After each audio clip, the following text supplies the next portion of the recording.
paying up to listen. I'm trying not to lose my mind, but it's working the overtime. And I think that it's about time that I read the signs.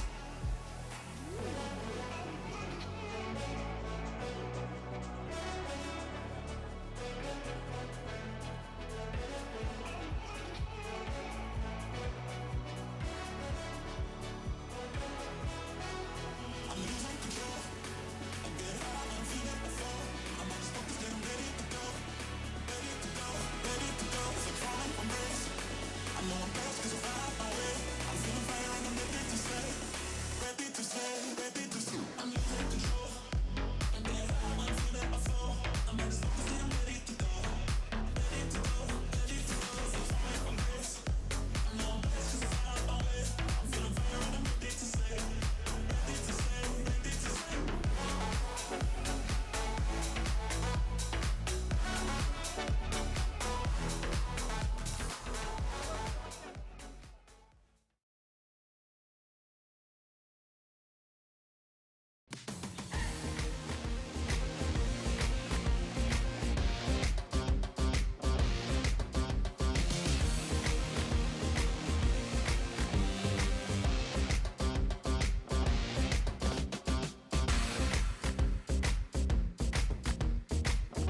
Welcome back, my friends. The Axie esports action has just begun.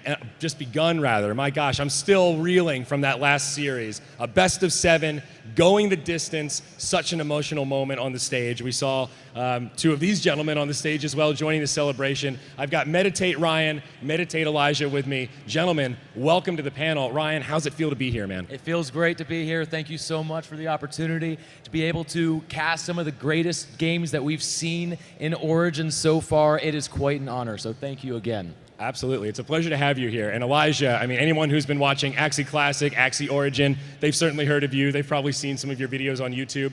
How's it feel to actually be at AxieCon? It's been an amazing experience from the very start. I think I didn't even realize how strong the connections between people would actually be, so that blew me away. Every day it's somebody new, it's a new story, it's a new, deeper relationship than just being online. And can you hear me? Yeah. Okay, cool. And the positivity of Axie Infinity, the excitement for the future, that has exceeded my expectations, and it's just been an honor to be here with everybody live. So I know we saw the emotional reaction, but what was it like to see one of your teammates win in that moment? I mean, Do you mind if I take this? Yeah, go ahead. So as long as I can follow up after. I'm not even a fan of V2, right? My heart is in Origin, right? I'm so sorry for everyone else out there who is, but my heart's always been in Origin. I have never been more hype in my entire Axie Infinity career. Seeing that game, with the casters describing it to me, it was the most hype thing I'd ever seen. Like my heart rate rose through the roof. It was amazing. I was feeling the palpitations on stage. I was like, all right, I'm going to hand the trophy to this guy. No, wait, I'm going to hand it to that guy. Wait, maybe it's this guy again. Oh my gosh, a crit. I mean, yeah. I can't imagine what it's like to be a player feeling that adrenaline. Yeah. Well, I'll keep my answer short. I'm coming off of one of the best moments in my life, so I am just, I have very few words that can accurately describe it. Overwhelmed, deep emotion, a lot of love.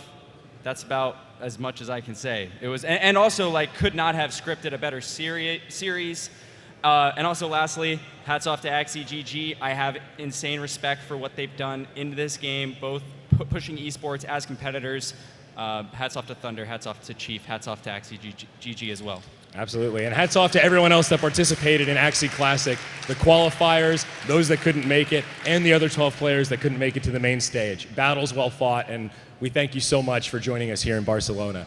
Elijah, thank you. I want to hone in on you a little bit because you're someone that was, I would say, in love with Axie Classic. You're like Ryan's opposite here. Exactly. You know, you used to be a professional card player. You love those mind game elements, the expected value calculations of Axie Classic.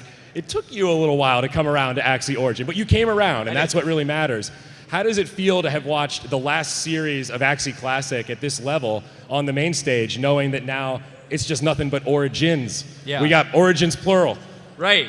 Well, it's like a dream come true to even be here and have esports starting to hit this level within Axie. This is something we all dreamed about from the beginning.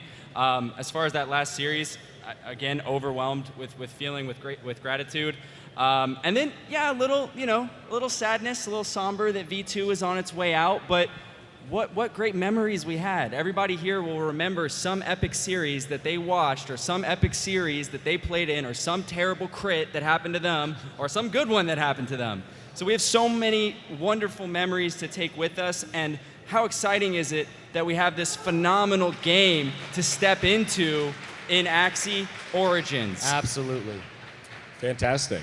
Very well said. Are you excited about this future of Origin? You feel like it's at the place now where it's ready for this main stage showcase? No crits, so it's going to be a little different. You know, we don't have that RNG. That's right. Planned crits only. Yeah, no crits. Very different game stylistically, as you pointed out. There's a lot of bluffing elements, poker-esque elements in V2. This is a different flavor. You have to be exceptional at team building, at reading your opponent outside of the arena battle, especially in a tournament. Team selection. That's where the mind games are going to be. That's where the chess match is going to be. And then when you get in there at the highest level, you better execute. You better spend that 3 energy exactly as you need to. Otherwise, especially at this level, your opponent will capitalize on the mistake. Ryan, any thoughts about current meta? Maybe what we could expect to see a little bit? Is there a defined meta, or is there really a lot of Axie versatility in Origin? Well, there is a there is a fairly defined meta at the moment. There's a fairly defined meta at the moment. And what we see a lot of is we see a lot of rage beasts with AoE incorporated in there. So the rage counters will increase damage for the AoE, and it just becomes overwhelming very quickly. Okay, all right, something to keep an eye out for. Now, I've gotten the thumbs up that we're ready to start doing some introductions. I'd like to first bring out our commentators that you'll see for this series. It is Zero and EduMach. Please give them a round of applause. Look at these handsome gentlemen. Blue hair, blue jacket. They color coordinated for us. That's professionalism right there, gang. Quintessential professionalism. We're gonna hear a lot more from them soon. I like that we introduce our casters like, professional wrestlers here. That's we need right. more motions. We need more flexes, boys. We gotta step up our game. Well, let's get some players on stage so that they can also start getting comfortable. First, we've got Spam and Rice, a popular streamer. Many of you will recognize Spam. Come on up.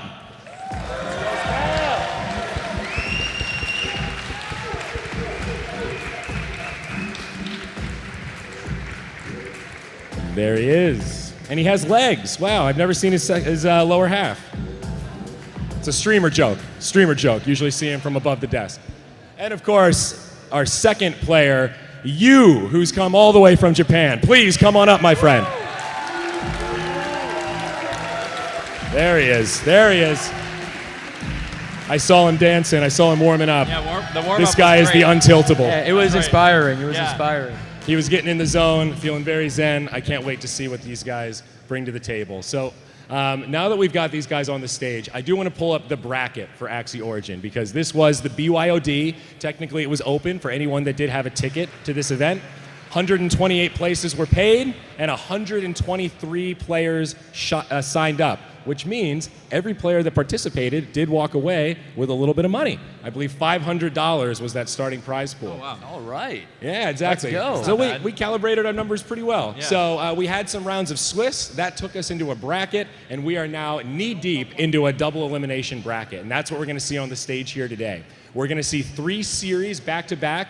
Right now, we've got the 3rd and 4th place match. The loser of this match will be 4th place. The winner will stay on and get to move forward, and we'll continue onward till we get to that grand finals and crown our last final winner for Axie Origin. Wonderful. Exciting stuff. Yo, let's make some noise for Axie Origin. Let's do it. Let's go. Let's go. You and Spam and Rice, North America and Japan. So much international representation here at this event. That's one thing that has stood out to me so much. I mean, for Axie Classic, they qualified. So sure, we had players from all over the world, but for the BYOD, we had folks that said, I'm gonna fly in, I'm gonna place in that tournament, I'm gonna get a free trip to AxieCon, and then make a little bit on top of that. Absolutely. I mean, that's what these players right here have done. Very attractive invitation. If you could get out here, I mean, I'm sure everyone has experienced such an amazing event for the past few days, and then these two guys are just nuts. Spam and Rice barely needs an introduction. Everyone has seen his name on the leaderboard the entire season, floating between either rank 1, solid for days on end, or rank 2. That was basically it. He's an absolute machine. He's innovative. He's dangerous. You, one of the most innovative players from V2. He put together some of the most ridiculous compositions. Cute bunny antenna, we all remember those, a nightmare to play against. Uh-oh, can we pour one out for Cute Bunny. Night Bunny, Cute Bunny antenna. Yes, and not slowing down in Origin, clearly. Poison Master, but is that going to be enough for Spam's classic beast composition? We're going to have to see who's going to switch it up, but definitely 2 deserving players here. So Ryan, I've got the hard question for you. Any favorites come to mind? If you were a betting man, who do you think has the advantage here based on history alone? Oh my gosh, they can't hear me, right? I hope not. Okay, all right. Oh man, you really put me on the spot here. Welcome to the analyst life, my friend. This is a full dose of esports for you. Look, of course, as a Meditate member, I'd love to see my name go forward, but as we've seen, Spam and Rice has been at the top of the leaderboard for about 16 days. He held 1st place in Season 0. Yeah. That is going to be hard to beat. Yeah. So, sorry, go ahead. I mean, no, I think I'll leave it right there. Go ahead. I'll finish the point for you. You know, I think statistically, Spam is favored here in this matchup. You know, he was just damn near flawless throughout the season. So I expect you to be fighting an uphill battle. I think he knows that. So I wouldn't be surprised to see some X Factor plays come out and some unpredictability, perhaps. Absolutely. And just to update everyone in terms of format, Origin is a little bit different from Axie Classic. It is still 10 Axies that these players locked in at the beginning of the tournament. They're the same 10 Axies that they've had to use throughout the entire event. Just like Classic, you can swap within your pool of Axies in between individual games in the series as much as you like. No limits there. The main difference in Origin, no bans. No bans. That's right, because if there was, there'd be no beasts. They would be out the door. Well said. Yeah. Very well said. The other part here is that all runes and charms are unlocked. So players are using their own personal Axies. Some of them have very specific, rare, niche Axies that you can't just go buy on the marketplace right now because they haven't been bred out yet. But with runes and charms being specific to seasons, Season 0 just ended. Shout out to 1437, by the way, for winning Season 0 of Axie Origin. He did it while at AxieCon, while participating in the BYOD tournament. It ended at 6 a.m. local time. I don't even know how that happened. What an absolute machine. I was so impressed by that. And still showed up on time for his tournament match the next day. Yeah. You see that, guys? He still showed up on time for his match the next day. That's professionalism right there. Absolutely. But runes and charms unlocked in between seasons. I think to make sure we're at a level playing field, we made the call to give it to everyone and make sure that we can see Axie Origins in its full form, right? With full runes and charms, sky's the limit for theory crafting. That's right, and I really love this. And I think this is a bit of a counterbalance to the current pay-to-win theme that's been floating on Twitter. When you enter tournaments, you're either going to have naked tournaments with no runes and charms, you're going to have everything unlocked, and it's going to really put a stop to some of that argument because it will be purely a matter of skill, not what's in your wallet. And remember, this is the beginning of Origin 2. For Season 0, I expect all of that stuff in Arena to improve as well. But yes, excited. We get to see things we haven't seen with all the runes and charms unlocked, and I think it's a great format. And a little bird told me that because now we have everything unlocked and you can just play around, there actually has been some innovation. We've seen players using some of these mystic runes that actually weren't really getting a lot of love online, but now on LAN we're starting to see, oh, some of these weren't as bad as I thought. Absolutely. We saw a couple people play with the mech runes, the shield regenerator. Is that what it's called? I believe so, yes. Yeah. On sustained comps with mech, we saw none of that in the season, except maybe till the very end, but out here, we're seeing indestructible mechs, right? Indestructible mechs. We're seeing bugs with Collect and Protect that did come up around the end of the arena season, right? So Collect and Protect, amazing bug rune, giving utility to bugs that otherwise had no place in the meta. And now we're seeing bugs in almost every single one of these 10 Axie pools. It's pretty fantastic. You know, every esport I've ever looked at, it's such a weird judgment call where you can say, oh, this meta's so broken, we're stuck here, we need balances. But if, as we saw with Axie Classic, you leave it untouched for a while, things do still shift a little bit, right? The meta does still evolve from time to time. It morphs, and even if we left the game and we didn't continue to balance it, and of course we're going to balance it, but if we did do that, it'd look very different in 3 months. People would come up with things, they'd find new ways, and that's what we're going to need to look out for here in this tournament. Definitely. I can't wait. I'm very excited to get into game number 1. I think we should be moments away. Admin, how are we looking? Are we getting close to load in here? All right. Well, we're looking forward to it. Let's go. If we're ready to rock and roll, I'm ready to jump into this game. I've been waiting for the thumbs up, so if you're telling me it's there, just let me know, buddy. We'll get game 1 started momentarily, but I couldn't be more excited, guys. This really is the first big showcase of Origin. I haven't had the chance to watch too much of the tournament because I've been on the stage here, I've been running around, but everyone's been telling me it's been super competitive. Some hearts were broken, of course, as tends to happen in competition as people get eliminated, but I'm really looking forward to seeing what they have to display here. Likewise. And the first of many, right? That's the goal. We worked hard to get here. Zori, big thanks to you and your entire esports team. You guys really pushed this for, it's been a year and a half. Let's get a round of applause for Zori, right? We wouldn't be here without him. Thanks, man. So big respect to you. You're an innovator. You're actually leading Web3 esports. You came from Web2, and you were the first one in the first legitimate esports game that's, I would say, we're esports ready at this point. And yeah, it's been a long time coming, so exciting to get here with this level of a prize pool. Appreciate it. And this really is just the beginning in terms of prizing. We're seeing those seasons start to ramp up. We've seen the esports prize pools continue to ramp up, and based on the turnout here, all of these excited faces that are ready for this game to start and see the action, I'm feeling pretty good about continuing to up the ante next cycle. So very exciting there. Likewise. I mean, if you were not into Arena, but up until this point, look at that Season 1 prize pool and maybe think about what you can start putting together, because we haven't seen anything like it before. in V2, nothing even close, really. So Yeah. here we are. So right now, what are you guys favoriting? What are you playing? What's your go-to comp? Maybe in this last season, I know some changes are going to come, but Absolutely. So my bread and butter was Fury Beasts. I loved the Shiba front line with the pangolin scale. I had a bird Shiba with eggshell in the back line, right? So I pulled the Nasty. damage to the back. Nasty. I get the proc on that Shiba, and I'm right in the Fury mode, right? So beautiful comp. It didn't work out near the end of the season, though, right? So there's a lot of preparing, a lot of travel for here at AxieCon, and I am not quite at the level of 1437 yet, so I can't quite play the game and prepare for AxieCon at the same time. Yeah. well, one day you'll get there, Ryan. Maybe, Just, you know, exactly. A few I'll more keep years. on training with 1437. I'll get there. Yeah, absolutely. he's got like a decade's worth of pro gaming experience ahead of you, so That's don't right. feel too bad. a lot of Yeah. wisdom there. Yeah. And we're seeing that experience shine with our competitors out here, like Thunder is competitive in Clash Royale. As to touch on your point around Beasts, Ryan, anyone out here ever entered Triple Fury form? Has that ever happened for anybody? Can I get a round of applause if it has? Like, you I just see all one three hand, I Axies, see two hands, Triple Fury. okay. Is there a much better feeling than just going into Triple Fury mode and blasting off on your opponent? Calculated crits. Calculated crits, not random, but calculated. So who knows? Maybe we'll get lucky and we'll see some of that in this event. But definitely Beast did steal the show after the recent balance patch at the end. Yeah, for sure. And it's funny that Beasts have now taken the spotlight, because I remember when I got the confirmation internally, hey guys, Axie Origin is not going to have random crits. And I had to keep that secret for months. Oh, no. Months. Yeah. And I knew, like, as the esports guy, that was the #1 complaint always. Like, Sayori, we love Axie, but crits just are not fun from a competitive level. It really stinks to lose when there's a lot of money on the line from a coin flip.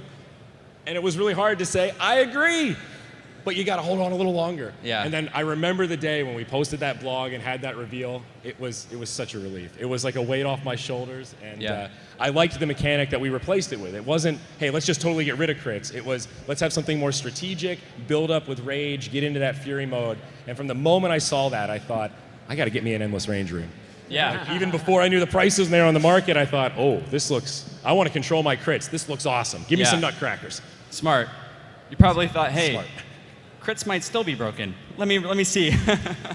It's a pretty good thought, yeah. I've been Jiho crit a time or two in my life, so, Yeah. Very good. How about, you have a most memorable moment at Origin yet? I know we're still super early, Oh but my you've been gosh. so dedicated. You've been making so many videos. Most memorable moment has got to be season alpha. I finished top 25. It was Ready? I think. quite. Sorry. I think we're actually ready.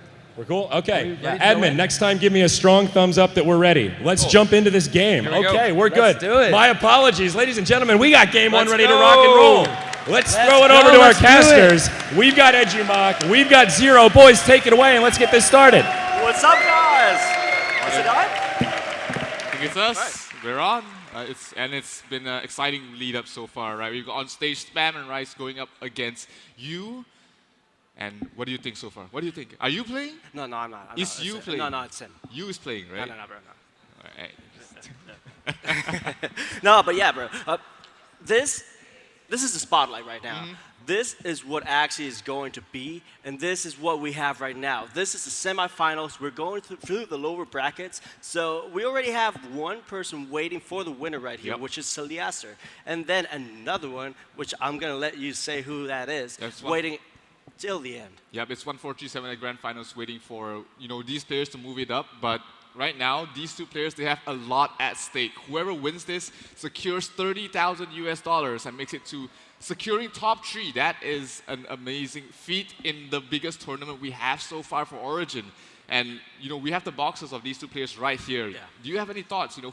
One of these players, does one player have an advantage over the other? Well, first of all, I gotta say that the one that loses, the fourth place, still gets 20K. So that's a lot of money Still right pretty there. good. We're looking at the Axies right here. We're gonna let you know what they kind of have. But on one side, I'm seeing a poisonish kind of build. We got some beasts as well, some rage beasts. And on the other side, we got some rage beasts in AOE. So that's pretty good. We're going into first game. Let's go. This is an absolute classic. You, one of the masterminds of the Poison team, going up against Spam, who has been rocking this AoE team forever. And he's trying to counter the Poison team, bringing the Mint plant on the front. He's definitely got a Red Sage on it just to cleanse the poisons. How do you think that double talk in the mid lane is going to work? Usually when you use that, he wants to slow down the game a little bit. He doesn't have enough bird potential points to put in any sort of stamps, so he can only do it on the front. But against the mint, against the cleanse on the plant of spam, he's not going to be able to do too much about it. But look at you, he's just going to spread out the poisons as quickly as possible. How do you think that wall gecko is going to work here? Because I think that has look at gecko that mint. right? Look at that mint. It just completely cleared off the poisons. No healing, no. Well, the poison's right there. So we're going to see what happens on the next turn. And there's a chomp ready. Is he going to stun? It can be an option. He can chomp for sure. He doesn't have too many cards on that Axie, on that reptile, probably the back one, I think. So, oh, it's the front one. Okay, it's the front Axie. He can just use it to chomp the front. He won't get the stun though because the cleanse, the mint is coming into play huge here. And look, it's not going to get stunned. He's not going to be able to play any shields. And the wall gecko, usually against AoE matchups, you will not put the gecko mask on it because there's no point taunting, right? And he's going to hit everyone anyways. Huge turn here for Span. Look at the cards he has.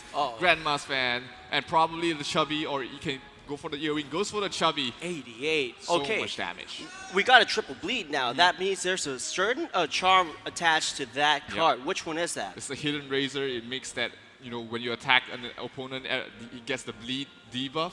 And because it's an AoE attack, everybody gets debuffed here. And you is not in a good spot. Usually at this point, you want to have 15, 20 stacks of poison already, but because Spam and Rice put the Red Sage on the mint, it becomes an AoE cleanse, and it's absolutely insane right now. Spam's going to hit Rage the next turn, and he's going to be dealing a lot of damage. That Rage right there on the next turn will be huge. And if he gets actually those AoE cards, it's going to be a lot of damage. We can already see the Axies practically half health over from you. Oh, a little bit lucky here for you, because not too many cards on the Raged Beast. It's just going to be the Feather Fan, the Grandma's Fan doing a little bit of damage, but looks like Spam is just going to try and kill off the front here. Cleanses off the poison once again, more AoE damage, 54, all the pure waters in the world. Are you thirsty? Because you definitely look super thirsty. Oh, this is not good. This is not good. His hand is filled, and because of the nerf, you can only use 3. This is not a great spot here for you. Nah, look at all those cards. Oh, he drew only 1 card. No. What does he do at this point? Like, you just gotta use it up. He just has to use 3 this turn and try and spread them out. Try and get as much healing back as possible. Luckily for him, for you, he still has the regenerator on the backline, and his backline is still pretty healthy. You did draw the Larva, which allows him to draw 1 more card, and he can put up a little bit of shield here, try and spread out a little bit more poisons. But this is still looking too good here for Spam. He's way too healthy. Yes. Is there a way that you can turn around this? Saying you is so weird, but is there a way he can turn this game around? I don't think so. I think it might be pretty much done here, but. Well, anything can happen, honestly. We need to see what happens. Look at all those waters still there, those pewter waters. It's 0 cost, you can only use 3 at the moment. Yep. It is not looking good. Like you said, there's not many plays that you can make to really come back from this. Look at the team comp that Spam brought out. He brought a Gecko Eye Bird. He put in Red Sage on a Mint. He's just ready for this poison team from you, and it's not looking good. You does have 1 more turn to play at least. Can try and spread out a little bit more poison, but once again, it's just way too healthy right now for Spam. There's cleanse everywhere, and that backlane beast is looking interesting. There's 4 stacks already of Rage. Next turn, he'll have 6. So a triple AoE beast right there with triple AoE cards. Really strong. 3 HP only on the unused mid laner. But I mean, it's looking tough. It's looking tough. 295 from the back laner. Still a little bit of shield. Let's see what Spam can do on the next turn. I think he might want to use some of the pure waters. Maybe it doesn't matter. He can just keep it in hand for a rainy day. Haha, because it's more water. But Spam next turn, if he draws any sort of AoE cards, he's able to kill off the front for sure. And of course, it's an AoE team. He's going to have AoE cards for days. Probably use out the Grandma's Fan, use the Eggshell, and the Dual Blade just to reduce the shields that you can put out, and it's going to be a 1 versus 3 situation here. What do you think he's saving these pure waters for? Maybe there's some clutch turns, especially during Blood Moon. He can just try and get the burst heal. 30 heal might not sound a lot, but it could be the difference between winning and losing. Oh, this is an absolutely terrible draw here for you. I see 1, 2, 3, 4 revenge cards. And It doesn't even fit on the screen. it's all the pure waters, man. It's all the pure waters. Can spit out a little bit of the poison, but at this point in time, the poisons are not going to matter too much. I don't think Yu has a way to crawl back to this game. It's put a little bit of shield there. I think it's going to be just a matter of time here. I don't think the next turn he'll die, but probably on the next one it'll be over. Let's just see, because if he keeps on shielding up, if he keeps on healing with this, that's why he's probably saving these pure waters for the next turn as well, to start getting that heal going on. Spam does go into Fury form here, but he does not have any attack cards on the beast, so a little bit of damage mitigated. Oh, look at that red stage mint. Cleanses all the poison, and there's a plus side here for you, is that all these AoE cards, when you're attacking one target, you don't get as much value as you would attacking 3 targets. So as long as Spam doesn't do too much single target damage, you can stall out this game for a couple more turns. Oh, look at that. We see 3 revenge cards right here, a Chomp, and we've got also a Scaly Spoon. So he can actually shield up, and that means when he receives a little bit of damage over from Spam, that will be reflected.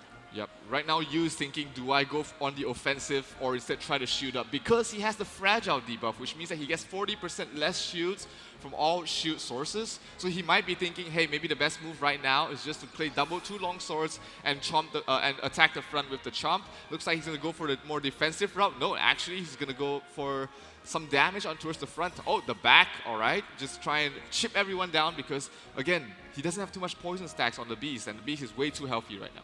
He has only 2 cards, 2 poison cards, because you know you got the wall kick. You cannot have another poison card right there. But 108 damage going over, 185 HP left. 2 pure waters in hand and 95 HP. The 89 now.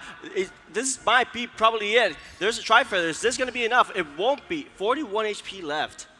Yep, this is 41 HP too many. I think he's not going to be hitting too much. The Tri-Feather preventing the Regenerator heal from being too annoying here. And he does draw, for you at least, he does draw 2 poison cards, which allows him to heal for probably 25 at the moment because healing is halved. And he does have the Wall Gecko, but he's not in a great spot.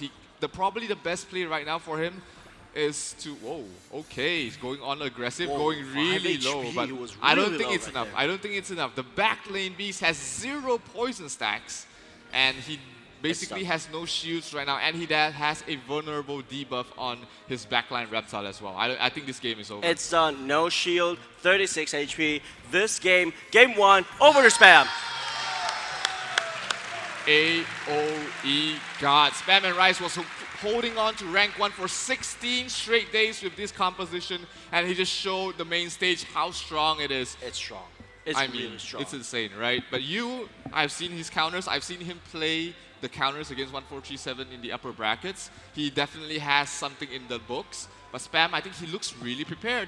He brought all these geckos. He brought all these red stage mints. He does have counters to it. So it has to come down to how you will be able to adapt, or he might play something completely out of the box that he will be able to surprise Spam with. Do you think that mint plant in the front, do you think that was it? Do you think that was what made him win? That just slowed down too much of the poisons. Removing 5 stacks of poison AoE and then preventing the next application as well. That is huge. Not to mention he has Gecko Eyes and he has double confident on 2 of his Axies. Yeah, I think he read the opponent really well and knew what he was going to pick. But if you're Spam right now, do you change your comp? Do you pick it again? What do you do? That's the mind games that go over here. It happened in V2. It's still there in Origin. So right now, like you just won a game. Your opponent just lost a game. And your opponent's probably you're expecting your opponent to be adjusting, right? He's probably not going to try to play poison. He's going to play something else in his inventory. He does have a couple of rage teams here for you. He does have, well, mostly poisons actually, but he does have a couple of rage teams. So if you run these counters, for example, if you run this plant against a rage team, you're not going to be doing too well. So if he might want to switch out of the plant, but if you sticks to the same team and if Spam switches out that plant, suddenly it looks a lot more winnable for you. It is actually a lot of mind games going on between these two players, and we won't know what's going to go on until they load into the game. I would love to see a Rage Comp go up against a Rage Comp. I know there is kind of a counter for it, and I do believe both of them, well, no, Spam has a Pocky Beast, which can be a counter for these Rage Comp Beasts. So that's good on his side. I think he did his research very well. He knows he's a very good Poison player, but he still has some Rage Axes over there in his inventory. So, you know what? I'm going to take a Pocky Beast just in case, and that could really work out in his favor. Yep. Best of 5 series, you won the first game, now you have a little bit of confidence, you can have a little bit of leeway to try and play something more risky, try and hard read your opponent as well, because you know that, hey, I'm 1 game ahead, I can afford to lose 1 game, make this even series, and we'll have to wait and see. Yeah, I think the game is ready. Let's see when we can have it on screen right here. Yep. Game 2 of the lower bracket semifinals against Sam and Rice against you.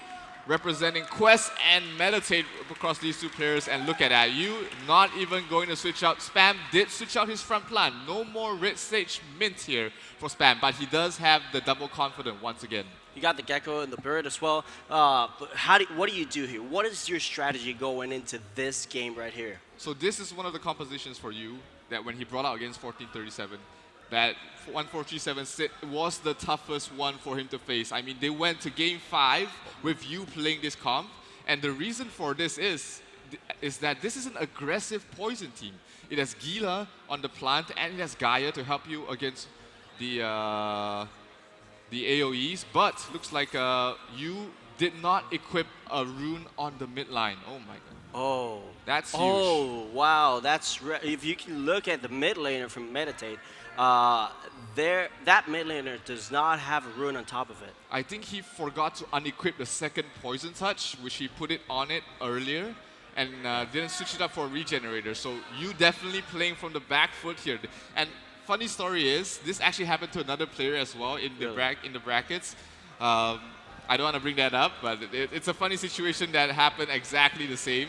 So you gotta check, guys. This is a tournament. This is a 70K prize pool on the line. You gotta check everything. You're playing for a lot of money. You gotta be careful with what you pick. I know the nerves are high. I know everything can go on, and sadly it's been going up in here. But he can still have a shot here. There's poison is very strong. Let's see what he can do. The Gila hits like a truck. It does. It does. There is not too many stacks here. 4 on the back, 7 on the front. Still bearable here for Spam. He's going to try and spread out the AoEs right now. Uses another Gecko to cleanse even more poisons. These are not huge damage AoEs, only 2 Feather Fans, but he's going to be vulnerable until tomorrow. Yeah. Right? When he's on the flight, he's probably still vulnerable as well here for you. When you play one of them, is it for 2 or 4 turns? It's for 4 turns. So when you play 2, it gets stacked up to 8 turns. No, it's going to be for the rest of the game, basically. Pretty much, pretty much. By the time he redraws it, he can use it again, and it just stacks on forever here. So we got 9 stacks of Rage ready to go on that backlaner. So I think on the next turn, he needs to draw those Beast cards.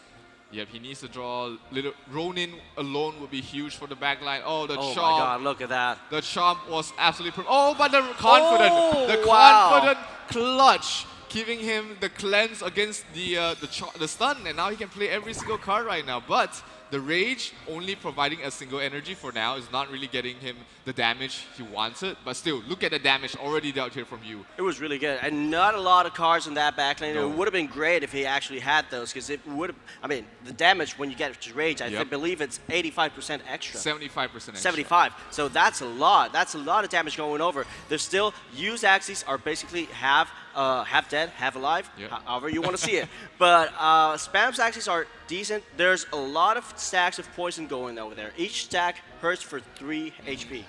So here, you did opt to not use the Gila. He will have the deck reset in the next turn, so he does have a chance to redraw it. If he gets a couple more stacks and stalls out for 3 more turns, he does have a chance to beat Spam here, but his Axies are really low on health right now.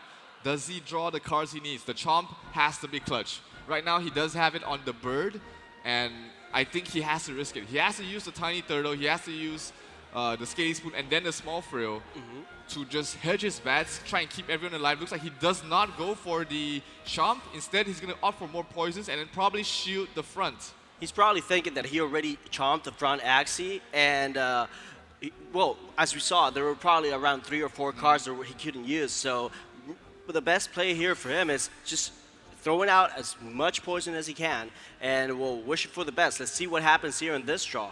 Does have a confidant on the birds who can cleanse up some of the poisons. Believer, Gecko, Chubby, not going to be enough to enter Rage. Wait, it is. If the Believer hits 3 Axies, Spam will go into Rage form. Let's see if he tries to, decide to try and go for the Rage form. He does have Believer and the Confident, which gives up to 5 stacks. Oh, look at it. He might be going for it. There it is. He needs to hit every single Axie with a Believer. Let's see if he actually goes for it.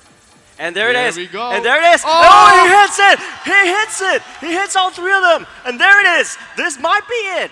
This is it. He does have the Chubby. This might be it. This is a triple kill right here. It's going to be a triple kill. Let's go. Spam and Rice playing for the win. He said, I'm not going to give him another turn to play because that was all I needed. Perfect win condition there for Spam and Rice, and he's going to take the series lead 2-0 against you. Wow, the RNG right here is insane. Like you got the crits before, right? Yep. But now you got this. You got the card draw. The card draw right here is just mint. It's mint. It's Love absolutely perfect. They're confident to get rid of the Chomp, allowing him to play all his cards. The Believer hitting 3 Axies, just enough Rage stacks to go into Rage form and just sealing the deal here. Absolutely beautiful game here, and it showcases, there are ways to luck out a little bit sometimes, but the composition from Samurai is absolutely amazing. It's really strong, but what do you think happens now? Do you think he puts a rune there? Does that make a change? Does he go for the comp that he used in the beginning, or he might go for the Rage Beast comp? Maybe. I mean, the Regenerator on the midline could have helped him a little bit. I don't think it would have changed the outcome of the game too much, just because the Regenerator actually can't really win the game by itself. It's just a way to stall out the game as long as possible, but it's not a closer. It's not your carry, right? So I don't think obviously it felt bad, playing without a rune, especially in this tournament where everything is unlocked. But hey, when you make mistakes like that, you just have to brush it off and, prepare for the future. True. So Spammer rises up 2-0. He just needs one more game. What do you think he does? Does he switch up the comp? Does he go for something different? If he was feeling comfortable after the first game, right now he's just chilling. We saw him. Spam was nervous before this series started, right? He was a little bit out of his element. We saw his fingers like trembling a little bit. He was grabbing onto the tablet, and the tablet was going. It's not looking good. But I think he's a little bit more chill right now. Getting the first few wins, getting the confidence boost. Yeah, 2-0, probably the best situation that he could have been in, right? So he's definitely going to be feeling more confident right now. And sometimes confidence might be a bad thing, right? You might feel overconfident. You might make mistakes you don't usually make. So, hey. Yep. We've seen a lot of rear sweeps here. So definitely. That can happen. It's still a thing. And I do believe Spam might look for a change. I would like to see different comps going up in this different game. This is game number 3, actually. What can we see different if they both change? We might see just complete switch-ups here. I mean, Spam might just try and throw something out of nowhere here, playing something completely different. He does have, it is mostly AoE. I mean, look at his box, it is mostly AoE, but he does have, some single target beasts that goes front to back with Endless Rage, of course, as well. So we might see Spam Rise bring that out, but against what you has brought out, probably the best option is still AoE. And we're going to jump straight into it, possibly the last game of this semifinals. Look at this. It's going to be you against Spam.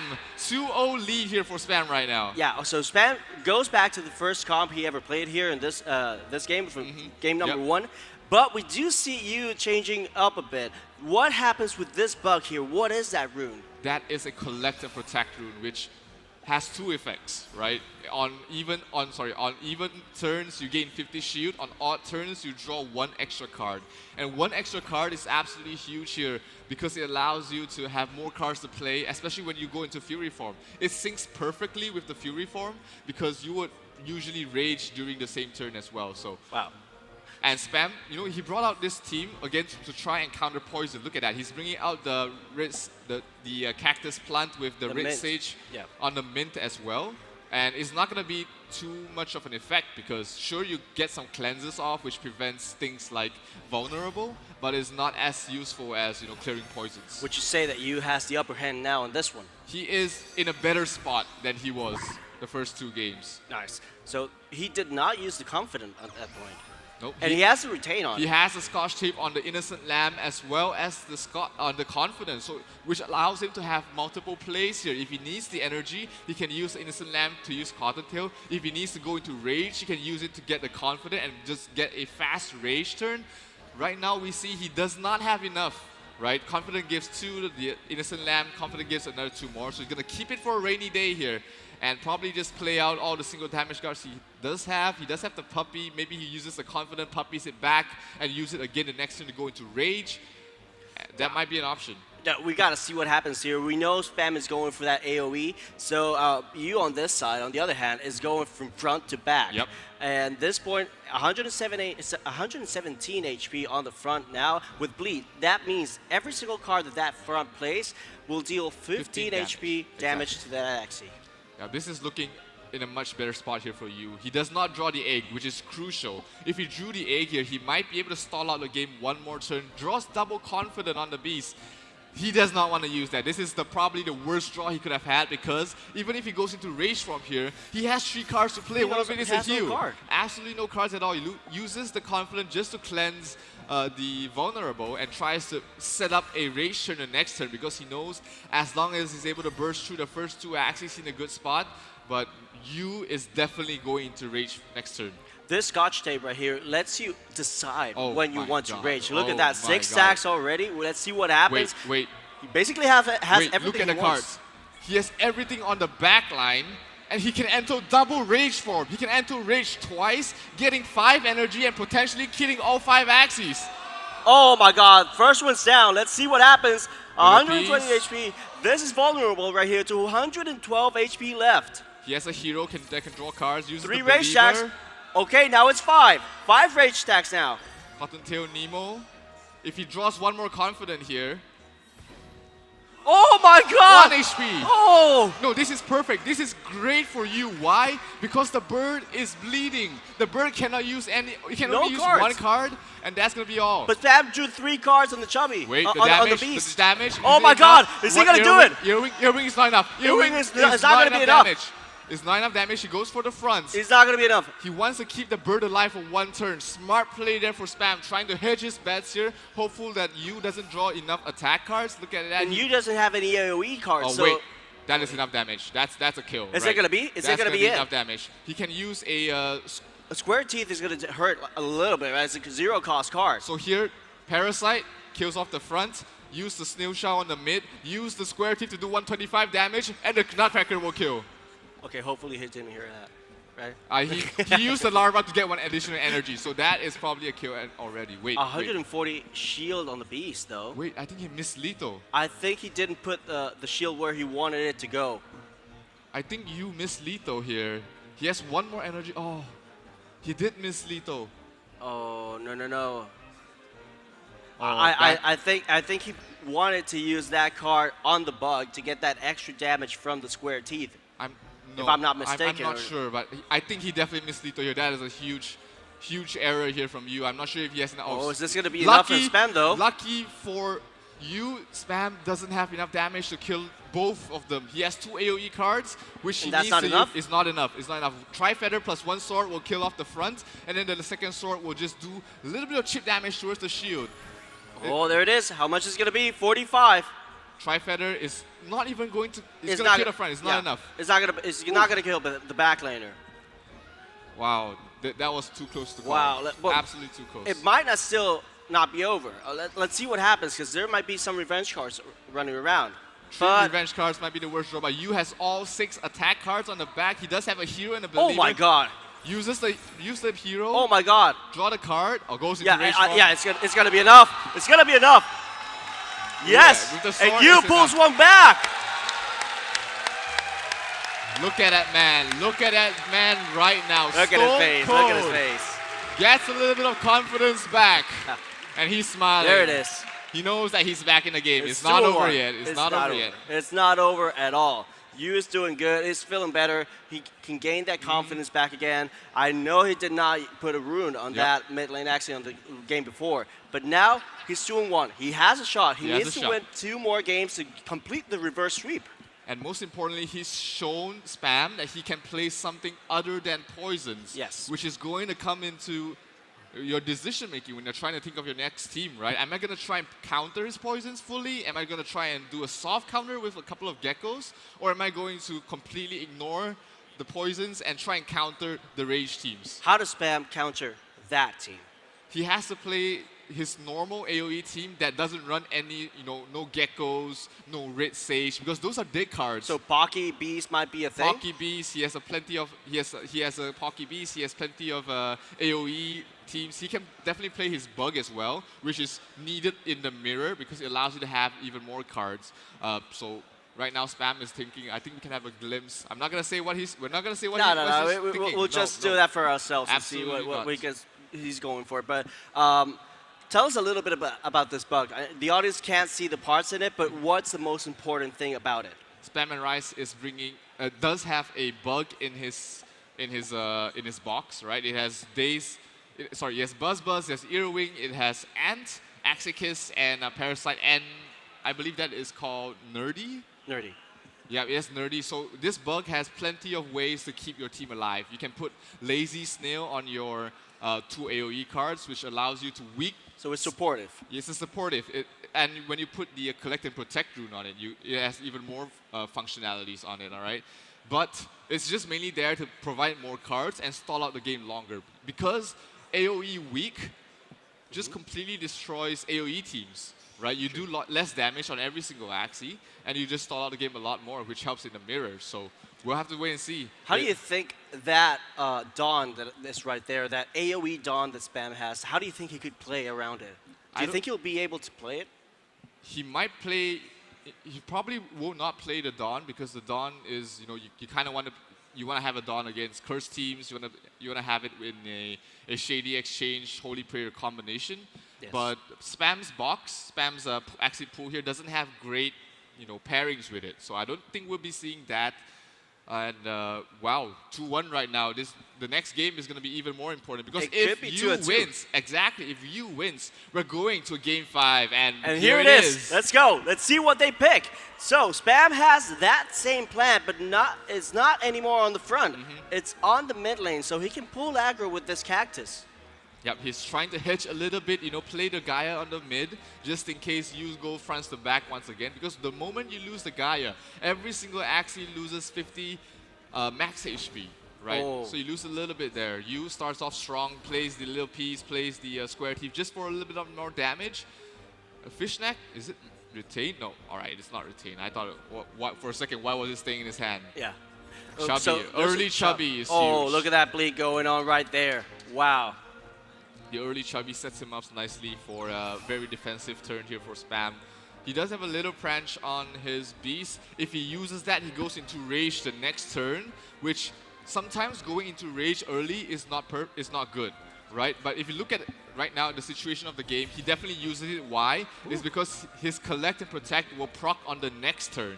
So he will maximize the card draw and the rage at the same turn, which allows him to do a lot of damage. He already used one of those cards in the back end. So is it good that he can probably get into rage mode at that point? He potentially has, he has 6 attack cards on the back line. So as long as he draws 2, maybe 3, he gets a lot of value out of it. Let's see what he goes with. He has a believer and a hero, and he's an innocent lamb to be able to get into rage. Yes. And he has Bookworm with Trickster card, which allows him to draw a card. There we go. He draws a larva, maybe uses it once again, and hopefully draws another card. Goes for a Cottontail. That is too much energy, though. He's not going to be able to use all his energy. Oh wow. Okay, so now it's on rage mode. Let's see what he does here. He's gonna puppy the little branch, use the hero to draw the little branch. And there it is, 105. Goes there it is. Little branch. Little branch is right there, and it hits for 24 HP left, and now it's gone.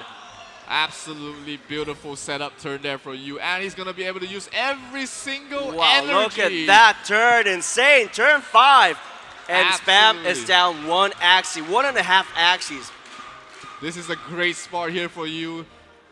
No rage yet for Spam. He can try and go for rage with the believer. He definitely gets into rage because he has a Mask of Frenzy on it. but he doesn't have any cards to play with it. So I think he might just return the Believer for the next turn to do more AoE damage, because right now, even if he uses it, it's completely wasted. Oh, look at that. Half HP on used Axies. Is there a way that Spam can pull this back? He has Rage next turn. Rage is huge. He has Little Branch, he has Ronin. We haven't seen any single one of those cards. Oh, so he can probably 1v3 at that point. Perhaps. Every single Axie from the U is vulnerable right now. So there's a chance that he triple kills the next turn. This is going to be very important. Ronin is gonna hurt. Ronin is gonna hurt with Rage as well. Exactly. But look at the deck. Oh. Look at how the deck is gonna progress here for and it hits for the front. Spam. For Spam, he's gonna have a deck reset next turn, which means that he has a chance. Oh, no, look at that draw. No, absolutely. The Chubby. Chubby kills the A back. lot of damage. Sword, Ronin, not enough. Is it gonna be enough? Sword is not enough to kill the front. Sword is not enough to kill the front. So he has a double sword or Ronin and then a sword towards the back line. He decides to use the Ronin first, use the sword, and Yu is down to 39 HP. We need to see what Yu draws on the next turn. The problem is he decides to shield up. Extra HP to 184 actual HP. He needs to deal 284 damage. The problem is this bug doesn't do a lot of damage. Oh my god, look at that. It doesn't do a lot of damage. I don't think that is enough. He can use Snail Shell, Square T, Parasite, Double Sword, but I don't think, sorry, single sword, but I don't think it's enough. Wait, let me do the quick math here. Asian math, Quick math. running, Let's go. running, not enough. I don't think it's gonna be enough. 89 shield. I mean, 89 HP left. Yep. And every time he uses a card, he's gonna lose. He has to try it. He's yeah. gonna do 105 here, 70 on the next. One sword does 120, and his Spam is gonna survive. Look at the HP. Look at the HP. It's going down. It's going down. 44 now. It's not enough. This is not gonna be enough. This. I think Spam might have this. Let's see the draw. Look at the draw. Look at the draw. He has it. The Spam takes it. 3-1. Spam and Rise moving on to the lower bracket grand finals to face up against the Eliezer, and the winner of that will face against 1437. But yeah, what a run from both of these players, all the way from Japan. Wow. Yu makes it to Barcelona, makes it to top 20K. four. Top 4 of the AxieCon BYOD Origin Tournament. He's feeling pretty happy. He was dancing throughout, the preparation, getting into the vibe, and I think he's gonna be very proud of his achievement right here. And the whole Japanese Axie community as well. They were rooting for him, but once again, Spam is the one to move forward to the next round. So yeah, it was a 3-1 win. Well, I mean, even though he lost, he takes home 20K. Yep. 20K is insane. For now, Spam has 40K in his pocket. 30,000. 30K. So he's going up against Eliezer. What happens if he wins? If he beats Zeliaser, Oh, whoever wins. Whoever wins will move on to the grand finals to face up against 1437 in a best of 7. How much money match. is there? That is $70,000 at stake here. But one step at a time. One step at a time. Spam and Rise has to go on, prepare for his next match, and that is what we are going to do as well, guys. We're going to take a small break for a short break. Edu, see you guys take us in a away. bit. See you guys in a bit. Small break. Go have something to drink. Come back.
Spam and Rice, please come to the main stage. Spam and Rice, we are looking for you at the main stage to continue the esports tournament.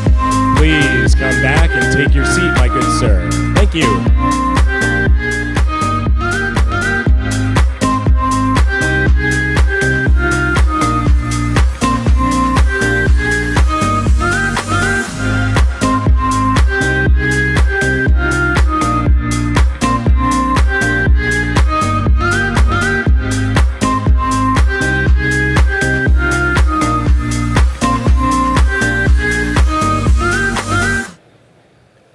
All right, my friends, welcome back to the Axie esports journey. We have but 2 series left for Axie Origin.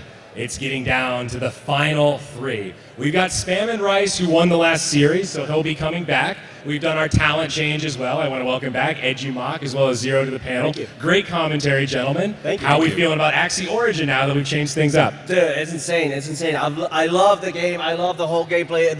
When Spam hit those 3, that believer on the 3 axes, it was hype. It was huge hype. Yeah, definitely, there's a lot of different ways to feel excited about Origin. It's a lot more different than V2, but hey, you guys have seen, especially in that series, there's a lot of ways to get to where you want to be, and Origin definitely has a very exciting future. Yeah, the beast meta is real. And we were talking on that last panel about, V2 crits. We got to see a few here on the main stage. No shortage of crits in Origin either, but way more exciting in a different way, I guess. Yeah, I'm just anxious to see what happens on this game right here. If we're going to see a lot more of that comp, or if we're going to see some different stuff, that might be interesting to take a look at. And we have the comps right here. If you want to go over them a little bit and talk about it. Well, you know what? Let's bring out our casters first so they can get settled, and then maybe we'll talk a little bit of Axie. How's that? Nice. All right. Well, at this point, folks, you've seen them, you love them, you know them. It's Sweet Feet and, oh, God, OGK again. Sorry, boys, that was the worst intro ever. Get up here. Come on. Woo!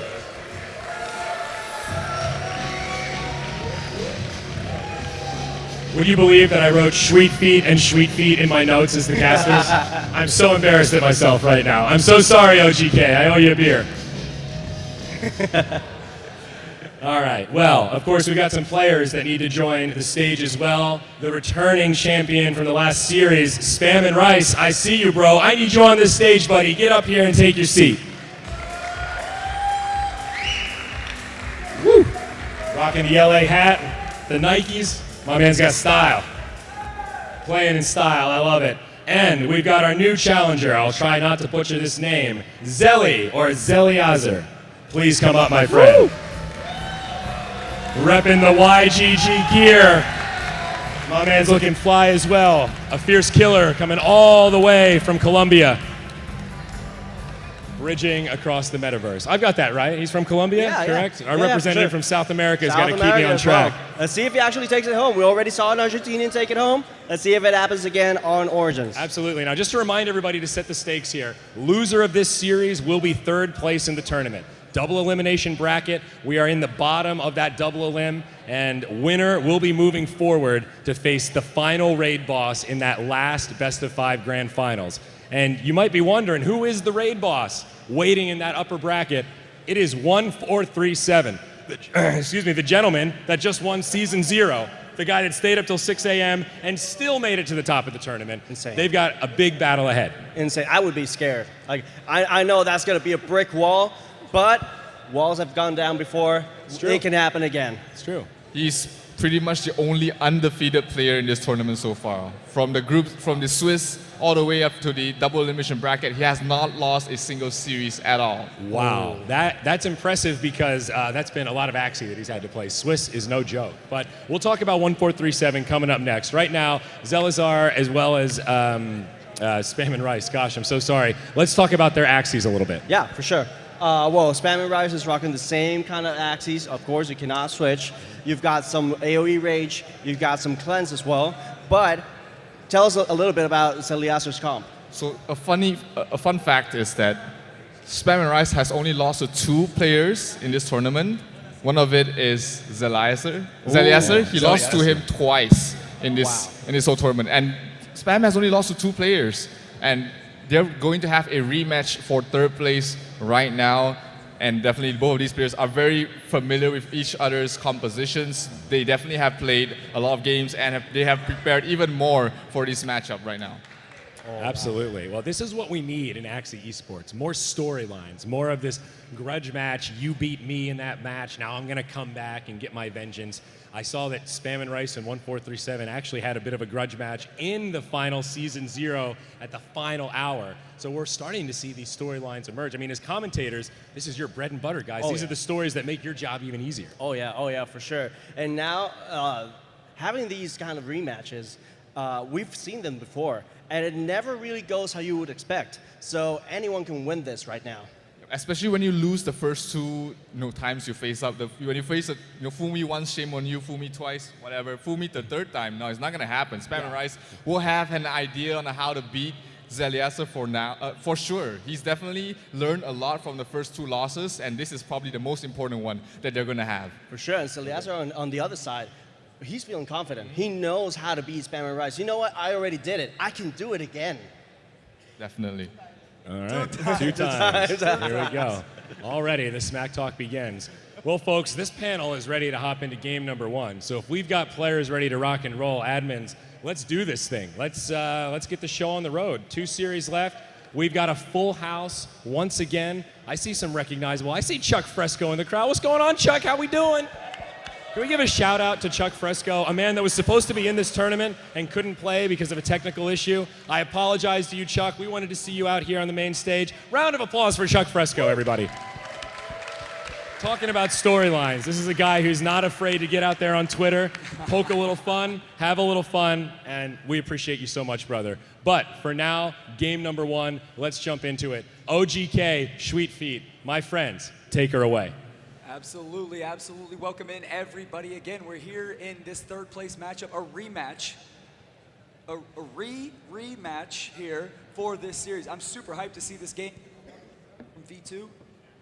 There we go. Obviously coming from V2, switching over to Origin here. I'm super excited to see all these runes and charms unlocked. Zero and Edu did a great job kind of breaking down for us why these comps work the way they do. And what I love the most is hearing these reactions from the crowd, showing me and putting more faith in the esports scene that will come from Origins. Yeah, absolutely. This is going to be an absolutely outstanding match between these two players. Obviously, like you said, very familiar with one another. They did match up early on in the tournament. They also matched up in the upper bracket. Zelly was able to take the dub, knock Spam down into lower bracket before Zelly actually ended up in lower bracket as well. So these guys know each other very well. Even outside of the competitive play, actually came over from the airport to the hotel together in the cab. So good friends on top of being competitors. Right, and that's another really special thing about this community is that these guys there's a lot on the line right here, but they're nothing but class acts. As we saw, even when Seb got up and won, was a great sport about it. Class act, shouted out everybody who couldn't make it. So this community is tight-knit already. I can't wait to watch it grow and expand and see what we can, make of it more. And seeing all these people in person and being able to interact with them in person, like you said, it's something so beautiful. Absolutely crazy. Just a pleasure to be here. Pleasure to be on the stage with everybody. Pleasure to be in everyone's attendance. I'm happy to have you all here, and this is going to be electric. Getting a little note here from Spam. Yeah. Okay. That sounds good, bro. Absolutely. I think these players are getting ready here. We're getting ready to tighten up. Zelly over here making a last-second adjustments. Trying to keep Spam on his toes as well. He has gotten these 2 wins already, like we said. So is he going to what is Spam going to bring out here to kind of counter what he's clearly already had a time struggling with? Yeah, it's going to be interesting to see what he decides to go with because obviously these guys have matched up a couple of times. So Zelly able to take the dub, but I'm sure that Spam learned a ton of what he's going to try to do here in this next matchup. So yeah, as we get into the game here, take a look at the comps. We do see, again, beasts, and Zelly actually running a similar comp to what Spam ran last game with that midline plant there. Again, pulling some cactus. I'm a huge fan of the Kataro eyes as well, applying that death mark as we see a Chubby come out there from the side of Spam in the early first round there with that 2 energy. Yeah, able to apply damage to all the Axies, able to get the bleed down. Which is really nice.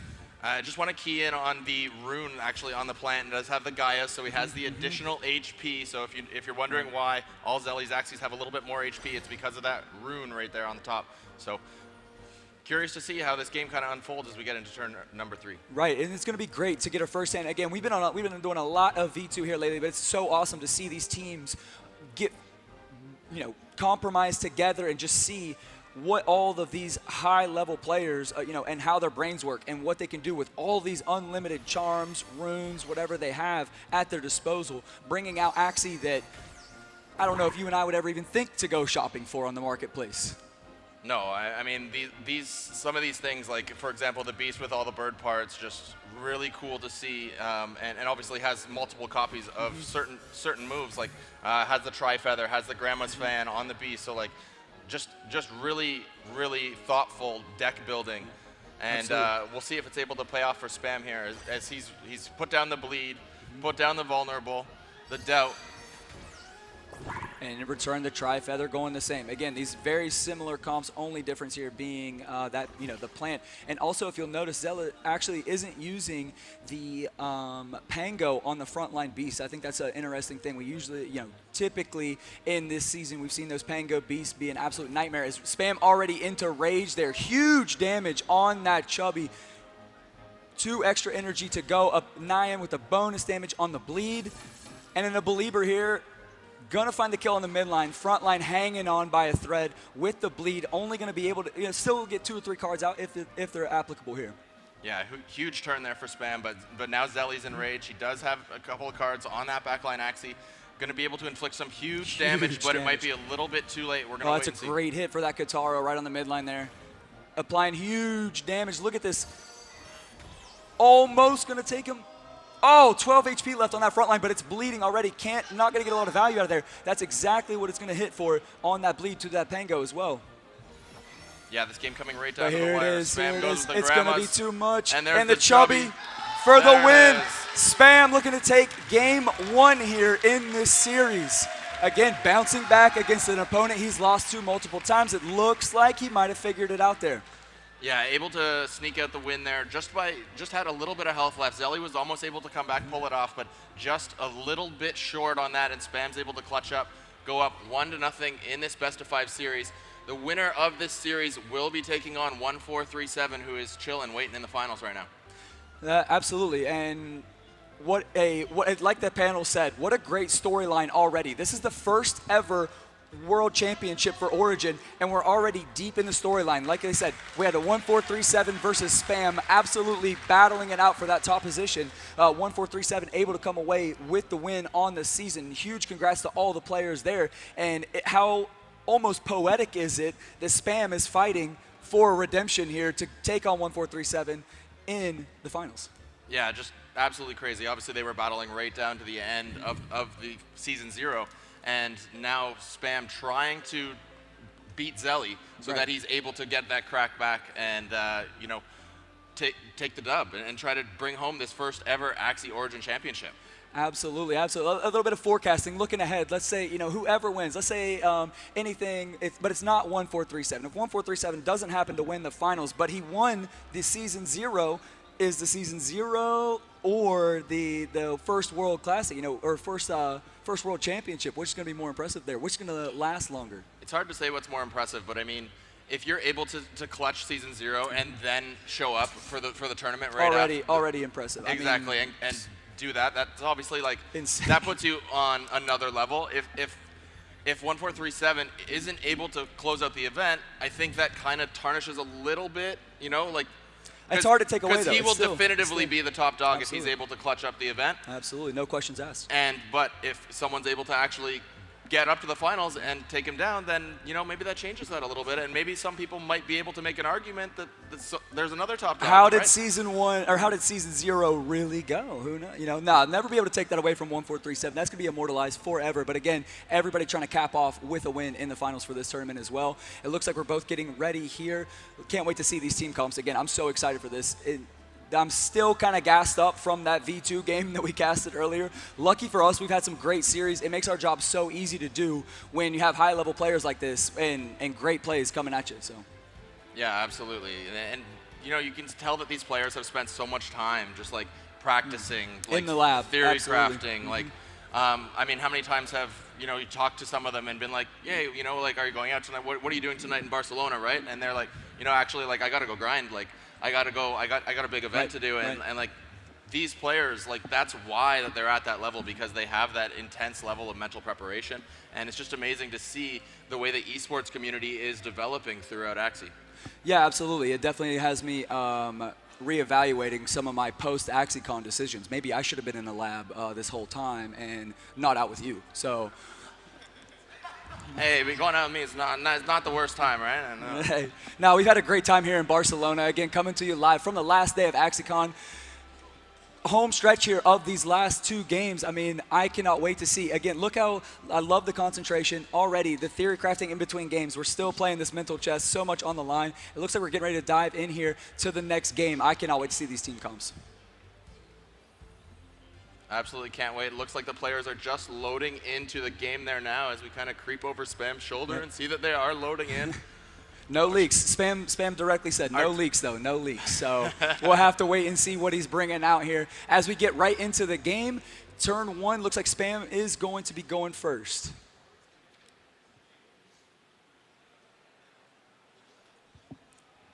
There it is. There we go. There we go. We can see the team comp switch up a little bit. Spam again. But bringing the bug out, a little collect and protect there at the end. I love this switch up here. It's going to be. I mean, but if you look at it though, Zelly with the same thing, collect and protect, except on the front line. So a little bit different of a setup, as they both have Zelly actually only has the dominant predator and the endless anger. The hot commodity of the meta there, that endless anger. Just crazy to see that both players do make changes and then they both actually change into bugs, which is pretty interesting to see that both players kind of right on the same wavelength, making the same adjustments. Exactly, pulling the innocent lamb there. Getting the cottontail out, a lot of cards available here. Alexa, go ahead and load up on that energy. Buzz here, shuffling the days in. Those days can be an absolute nightmare late game as well. Chubby to follow that. Trying to get into rage. If you notice his backline already is 7 stacks of rage here. Got the bleed applied. He's got the weak applied. I think that's huge as well. A huge, huge benefit there. Yeah, being able to get the bleed down from Zelly and being able to kind of just spam the AoE damage, really proving to be effective so far early in the battle. Yeah, one thing that Zero mentioned in our first series of Origins here today is that when you get down to that last, one or a little bit, one Axie, whatever it is, 2v1, 1v1 situation, it's a lot of AoE. Sometimes it can be hard to get that direct damage that you need, so let's see if that becomes the case here. I mean, identical situations on both sides. There's rage, there's weak, there's bleed. So, I mean, that just goes to show you exactly how well these players are prepared for this and how well they know these decks, and it's amazing that, again, we see so many comparable comps going head-to-head. Yeah, the similarities between the just kind of not only the build, but the way that the game's playing out, the way that they're drawing into their cards, it's almost like an identical mirror match. Yeah, I do really think it's interesting to put that, if you notice that one of the biggest differences, though, are the bugs. I believe that's the ant versus the fishneck up front. So he's actually able to pull that taunt like we see happening right here after that ant's played. Going for the cottontail, going for one more here.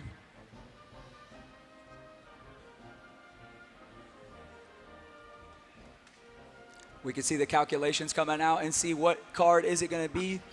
He does elect to play the Zen. Again, 9 stacks of rage there. Getting ready to go into rage on this next turn. 8 here for Spam. Double confident. There it is. He's going to go into the rage. He's going to have all cards available. Another confident charge there. Follows up with a Grandma's fan. Oh, with the Tri-Feather at the end to apply the doubt. And then it's still with the energy there to take the front line. I mean, it just keeps coming. The cards, it just keeps being available. More energy. And here we go. The Rage return on the side of Zelly. Chubby go to Zen, all available there. He's going to need to put in some work here. Spam might be able to finish it on the next turn, so he's got to try to get through as much as he can right now and kind of hope Spam doesn't draw into some high damage. Yeah, exactly. The pulling the taunt and having that Pango in the front line is something that anywhere you're at on the leaderboard, I think you've seen it this season so far. So that Pango being an absolute unit up front. Oh, double chubby draw with the Nyan Earwing. Not going to be able to And the finish it, Void, doesn't look though. like. The Void, 2 energy. Yeah, with the Void, definitely not going to be able to pull through. So Zelly is going to get one more shot here. With no bleed, that Nyan's not going to get that bonus damage. Let's see see how he elects to go here. If he just plays one of the chubbies. He's got the Earwing as well. He could follow up with the Nyan, but... And you can see the calculations coming out. He does elect, and there's the bleed. 15 damage even, though, on that back line right there. So one card could be the difference there. I mean, just looking like he's in a rough spot. Yeah, not being able to play on that back line now is a tough situation to be in. Very tough spot to be in for Zelly. Double 2-cost draw. It may be the worst time as well. We'll see. With the Tri-Feather after.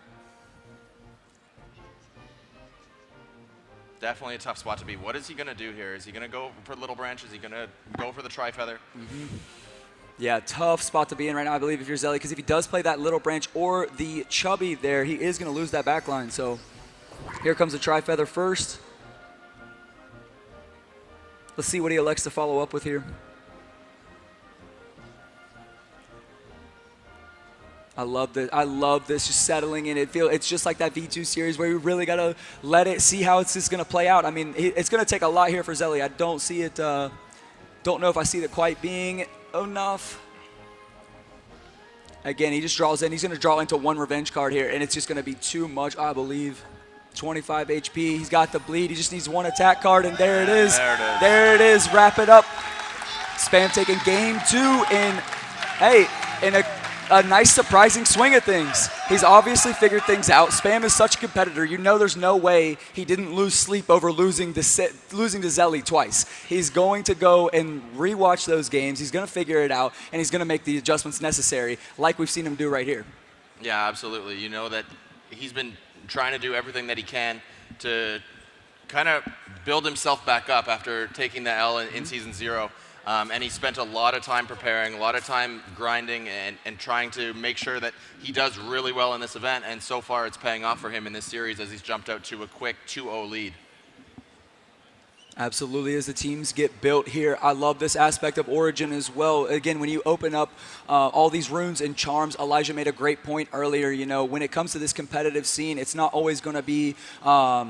I think the pay-to-win narrative a little bit that gets floated around sometimes can get a little lost when you look at the real competitions that come out of Origins and things like that. Like, yeah, the leaderboard is obviously crucial. Everybody wants to be up as high as they can, win the season, win in the prize pool. But in these competitions like this, like he said, you're typically going to get some sort of naked event with nothing, no available runes or charms, or you have the unlimited access to all of them. So, again, it's still going to come down to, like he said, skill, how you play your team, what team comp you actually have. It's not about who's just got the biggest person in Lunasia anymore.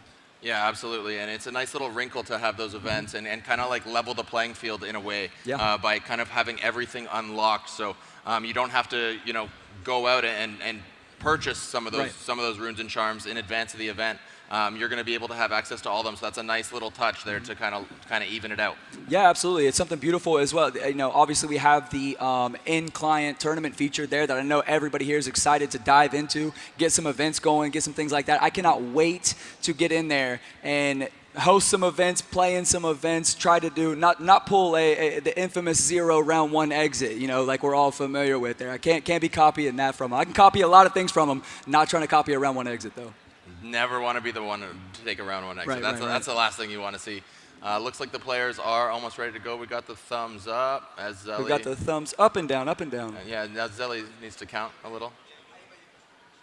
Right, figuring out which player is going to go first. Again, Origin being a little bit different here, not flying cards all over the place at the same time. The turn order obviously going to matter here.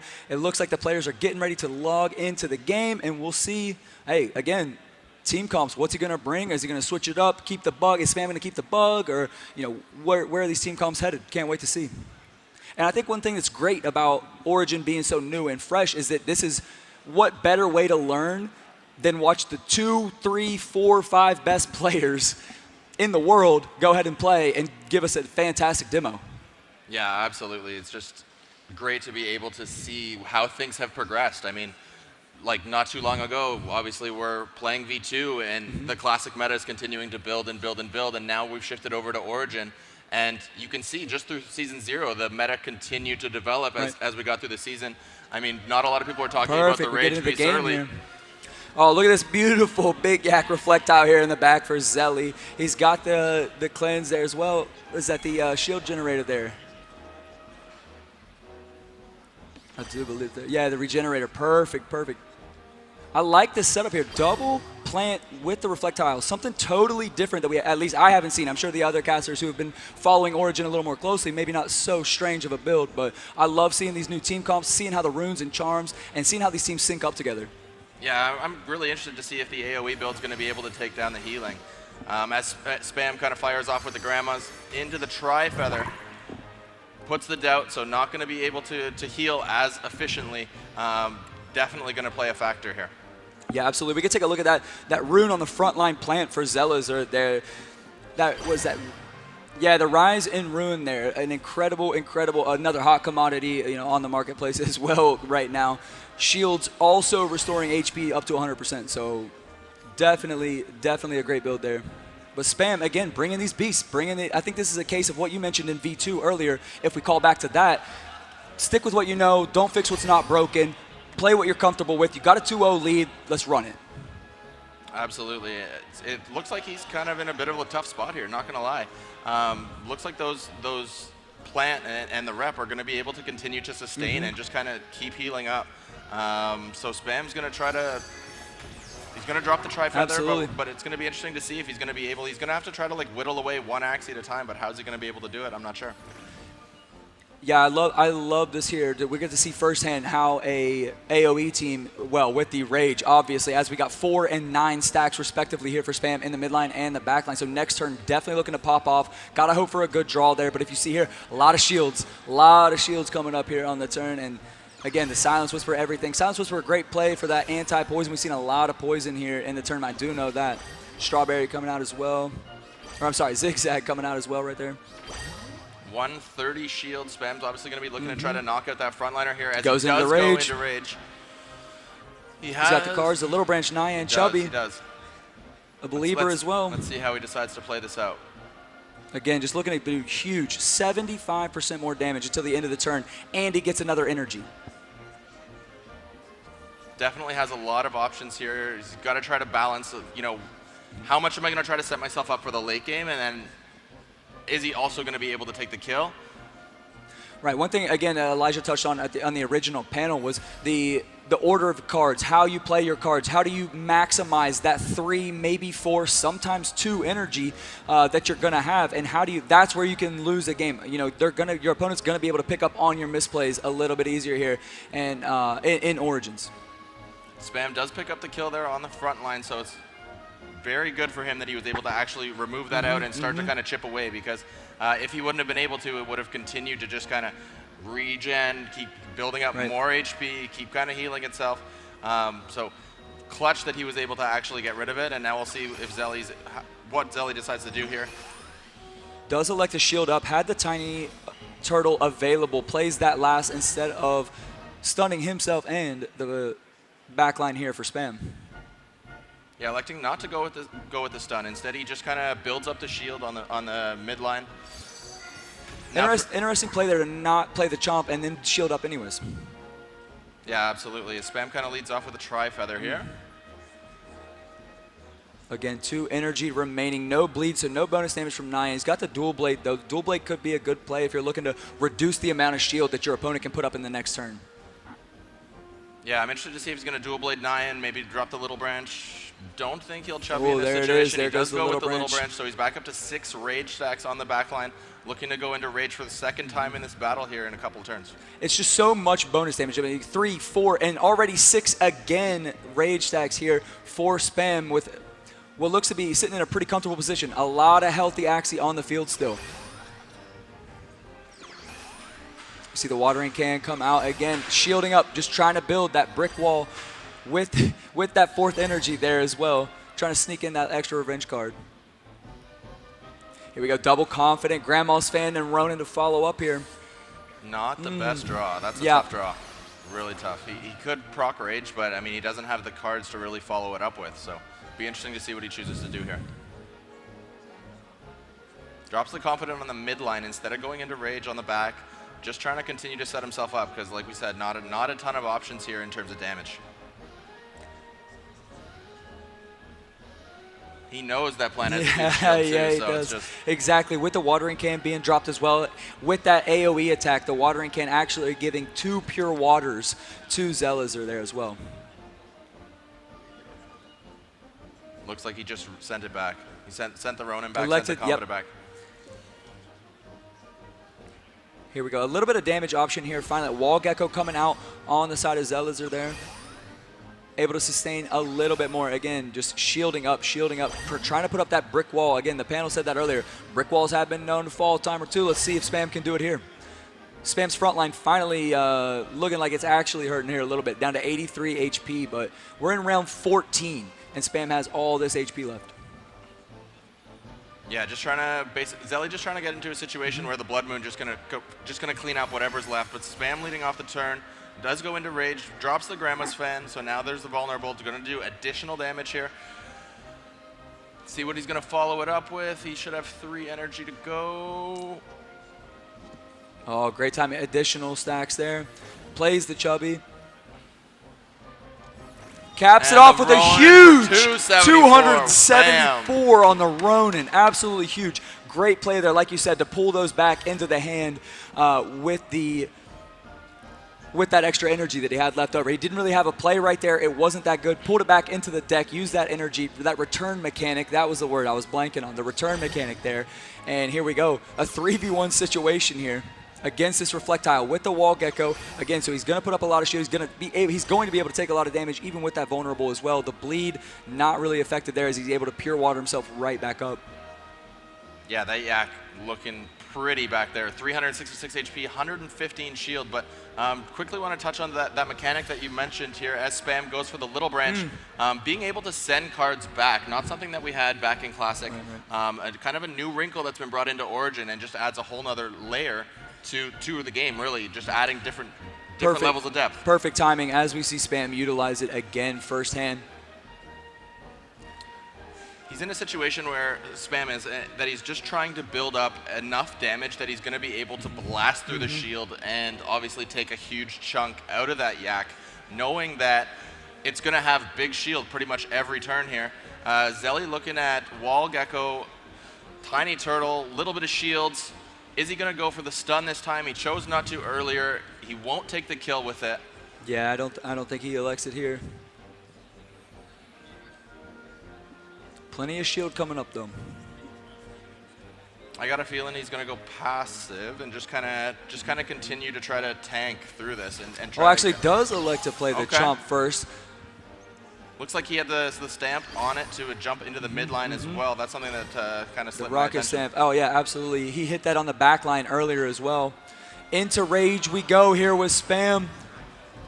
Starts off with the Axie Kiss, applies the death mark due to being under the HP threshold there as well. Hits it with a Nyan follow-up. Again, we are in Blood Moon here as well. And only 2 energy left, so he does use 1 to send Chubby back, and then he drops the Ronin 224. So close there. And the Blood there it is, Blood Moon. GG's to both competitors there, Spam and Rice. Able to, come back, go to the lowers bracket, and get redemption against Zelizer. Yeah, absolutely crazy finish to that one. And it's just fitting that Spam was able to get the matchup against 1437 on the main stage. Oh man, you're not going to want to go anywhere because this series is going to be electric. Absolutely. We've got 2 of the top competitors in the 1 and 2 position. We could not ask for a better way to end AxieCon and to crown our first Origin Championship. Absolutely. So right after this short break, it's going to be 1437 taking on Spam and Rice. Hey, go quick, go to the bathroom, get your water, do whatever you need to do. We'll be right back here in just a minute.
Hello, check. There we go. 1437. Mr. Theben, please find your way to the main stage. We've got one series of Axie Origin left. Our first world champion will be crowned, but we need him at the main stage to get set up. 1437. I know you're in here somewhere. We are calling you to the main stage, good sir. Thank you.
All right, everyone. It is time to file in for the final series of the day. The last best of 5, the grand finals for Axie Origin, the $400,000 Bring Your Own Device tournament. We're going to have a full house here. It's going to be standing room only soon, so if you're not in this part of the venue, get your ass over here. It's about to pop off. Gentlemen, welcome to the panel. We've got OGK, apologies for that botched intro last time, and Mr. Sweetfeet. Welcome to the panel, gentlemen. First of all, tremendous commentary. You two have been popping off. Thank you. Thank you so much for being here. Let's give them a round of applause. I appreciate that. So, and you guys have had a hard job because you're casting Classic and you're casting Origin. 2 very different games. Wires are getting crossed. I don't blame you at all. How you feeling, OGK? You feeling good? You hanging in there? Hey, feeling fantastic. The energy in the room is really just kind of what pushes me, and I'm sure pushes all of us up here to continue to just give it everything that we got, and getting to meet everybody in the community, just such a blessing. So happy to be here. Absolutely. Now, we need to take a moment to set the stage for what's about to break out. This is the storyline of storylines. Folks, we are blessed, not just because we're at AxieCon, because our game is going so well right now, not just because Origin is popping off, but we have the grand finals of grand finals. And I'm going to try to set this right, because there's a lot of moving pieces. Our season ended during AxieCon. We mentioned that 1437 won the season while competing in the BYOD right here in Barcelona, staying up all night. It ended at 6 in the morning. Now, what you might not know, Spam and Rice was top of the leaderboard for 16 days. Number 1 for 16 days straight. And this killer 1437 came in and took the throne in the final hour. And I think some of that had to do with the nuances of who's playing and who's partying while we're here in Barcelona. Yeah, so a little bit of an interesting story, but going back to the beginning of AxieCon, for the beach club, Spam didn't actually come to the beach club because he was on the leaderboard. 1437 found out and didn't come to the creator party after, was able to jump over in the final hours. Spam tried to get it back, ended up taken a couple hits to his ranking, finished in 4th, but crazy end of the season. Wow, and for that to go on during AxieCon, when there's another tournament that they're also still competing in, a pretty wild storyline. So we know 1437 made his way through the winner bracket. He's been waiting as the final challenger. Spam has now clawed his way back through the lower bracket, and we're down to the final 2. So with Axie Classic, we had a best of 7 with a 1-game advantage. We're changing it a little bit for Origin. This is a straight best of 5. However, in Origin, there's an order. Someone gets to go first, and someone gets to go second in every single match. In this case, because 1437 came from the winner's bracket, he will have priority choice in games 1, 3, and 5. So if we go the distance here, he will have the advantage of being able to select to his strength based on his composition. It's a small advantage, but it's significant when we're playing at this level. So, are we ready? Can we make some noise? Can we hype this up? Oh! That's what I'm talking about. All right, well, first, you guys know the order by now. Let's get our casters up here. We've got Elijah, we've got Ryan for your grand finals. Boys, get the hell up here, come on. Let's go. Legends. Absolute legends on the stage. Looking fly, looking good. We're gonna hold you to the coals here, boys. 2 meditate casters, 1 meditate player. I want some unbiased casting. No hits below the belt, boys. Let's keep it clean. All right, we got a nod from Elijah. I like it. All right, let's introduce some players here. 1437, the man of the hour, the winner from the upper bracket. Let's see what he can do. Come up to the stage. Theban, welcome.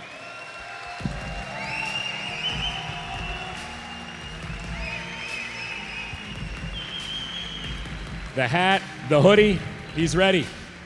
Meditate gear. We've got a grudge match brewing. Meditate versus Team Quest. The representative of Team Quest, it's Spam and Rice.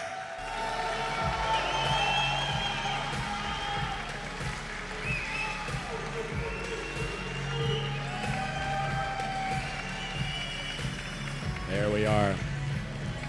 This is it, folks. I'm sweating just thinking about it. I'm sweating bullets right now. I can't imagine how these players are feeling. I'm having flashbacks to that Nirvana concert. We've got 1 guy in a t-shirt and 1 guy in a hoodie. How hot is it up here? They'll never know. I know you guys, yeah. It's just the comfort zone. I love seeing what makes players comfortable. You know, they come up here, they've had the Meditate jerseys. We saw the Axie GG jersey, Thunderstruck earlier. But I love to see this. This is like, get in your zone, do what works, what got you here. Don't fix what's not broken. It's something that OGK and I talk about all the time while we're casting. Just do what works. This is the time to play to your strengths. You've made it this far. If you've got a pocket strategy, maybe now's the time to pull it out. It's wild to think about, because remember, these players locked in 10 Axies at the beginning of the tournament. So at this point, they have had a lot of matches, a lot of reps, a lot of history where other players can scout and see what they've done. So it's kind of challenging to be surprising at this stage in the tournament, but I wouldn't be surprised if these 2 have something in store in terms of a pocket strategy. Yeah, absolutely. I mean, these players are on stage for a reason right now, and there's a reason that they were so highly ranked in Season 0 as well. And it's not like those are the first accolades that they've kind of had on their resume. Like, these players have been at the top of the game for Axie for a while now, and I think that they do have a couple tricks hidden up their sleeve. Absolutely, and for those wondering what's going on up here, how are we able to talk and how are these players able to not hear us? They've got sound-canceling headphones on that have white noise being pumped in. It's actually a little bit uncomfortable. I tried it earlier, so they have to suffer through that to be able to play without hearing our commentators make the calls. It's a feat. It's impressive, and that's part of the struggle of playing on the main stage. You've got the noise, you've got the crowd, you've got the pressure, you've got the heat. This is what separates the boys from the men, gentlemen. Yeah, absolutely. Spam, though, no stranger to putting on a show. You know, he streams all day, every day. It seems like everybody already knows that. Everybody knows Spam and Rice. So I don't think the distraction, as they're adding each other here, they hadn't even had each other added yet. But it's funny. That's the example of how much they can't hear. If you got to hear Spam just yell across the table at Theban right there. That was a very good example. Yeah. Hopefully not acting. I like it. You know, but enemies not on each other's friends list. We're just moments away from loading into game number 1, folks. I could not be more excited. It's kind of surreal that we've had 3 days of AxieCon, and as the esports lead that's been here for 18 months, I'm going to take a moment and just say it's been a long time coming. And the fact that we're here with this storyline, we had an amazing best of 7 go the distance. I've got high expectations for this one, and I just couldn't be more honored to share the stage with you two. Yeah, absolutely. And huge shout out again to you, the Axie Esports team, for having us here. It's been a privilege and honor. Can't wait to wrap up this day 3 here at AxieCon. And also, don't forget, after the series today, there is an after party here. So we're going to have a nice fun time once this is wrapped up tonight. Another one. Another one. It's going to be a good time, so I hope you all are ready. But just moments away. Gentlemen, what are we expecting to see? More of this Beast action? It feels like the Beasts have kind of taken over the meta a little bit. Yeah, I would expect Spam to go back to the Rage. Obviously, Back to the Rage, I like it. He's used it, and he's used it really effectively. It's the build that he used in Season 0. So I expect him to at least lead off with it. And then, like we were talking about earlier, if he has anything hidden up his sleeve. I haven't actually had the chance to see Theban play yet, so I'm not sure what Theban's rocking, but I'm going to guess that there's going to be a little bit of Rage there, too. All right. Well, folks, I've gotten the cue. We've got the thumbs up. It is time to get started. And to lead us in, it's Elijah, it's Ryan. Gentlemen, please take it away. Hey, Ryan. Surprise, surprise. Elijah, It's Spam versus Theban. I know. This is crazy. What a matchup. So Spam has had the lead in the arena for 16 days up until the very last day. Zyori already gave you the rundown, so I'm not going to repeat it, but I am so excited for this matchup. It is going to be a great one. 100%. And you could probably see before the game started, before they jumped into the match, talking, some banter. These guys are at the top of the game, and they're also great sportsmen. They respect each other and each other's game, but all that's about to go out the window because they have to bring everything to the table in order to win. I mean, it couldn't get any closer than these two players facing off against each other. They are great friends in person and amazing competitors in the arena. So absolutely, I could not have asked for a better Grand Finals showdown match, I think. This is going to be amazing. What are we getting? Are we getting a Beast Mirror match right away? Or are we going to get some other? I think so. Yeah, because it's just there's such a. And here we go. You get your answer right here. Here we go. This is the bread and butter. All right, we get a chubby turn 1 from Spam with. We good? Can you guys hear me? Yeah. Okay. Absolutely. We get a chubby turn 1 from Spam with the bleed, Razor Blade, absolutely essential, and a equally decent draw here for Theban here in round 2. Chubby. Pretty standard right out of the gate. Good draws for both. Great draws for both. You know, Chubby will deal 150 damage right off the bat, but that bleed can stack up to doing an extra 120 damage if they play enough cards. Now, he was able to play a confident on that midline, get up a couple of more rage stacks, and clear the bleed off of him as well. Yeah, we're up to 6 rage stacks for Spam. Now we're at 6 for Theban. Spam does go with a big taunt here, 120 shield. This is going to force 1437 straight into the bug. Is that optimal? Probably not. I would imagine 1437 would have liked to play the Scarab on the midline beast because it can target any Axie. He's not going to be able to do that. He does have a lot of AoE. Grandma's Fan coming out, and then whatever he has left is going to have to go into the bug. But yeah, Earwing, another AoE, very fortunate for 1437 there as well. And a Pigeon Post. Yeah, Pigeon Post. So he is going to be able to stack. If Spam decides to play that Pigeon Post, he can stack the taunt for an extra turn, which is very. How do you feel about that? For me, I feel like, yeah, he's going to be able to take out that bug. He's not going to have to worry about it in the late game, but is that really what he wants? I'm not so sure. Collect and Protect is amazing. You would, of course, like to get value out of this taunt, but then have Theban go back to the Pango Beast, but you also don't want to be holding a blackmail in your hand the whole game, so it's a tricky spot. Absolutely. We're going to have to see. Another fan for Spam. Beast Great on turn, big turn yeah, this from is Spam huge. right here. He's going to come in with a Chubby. This is like nasty right here, what's about to happen. He has a Chubby and an Axie Kiss. That's available. right.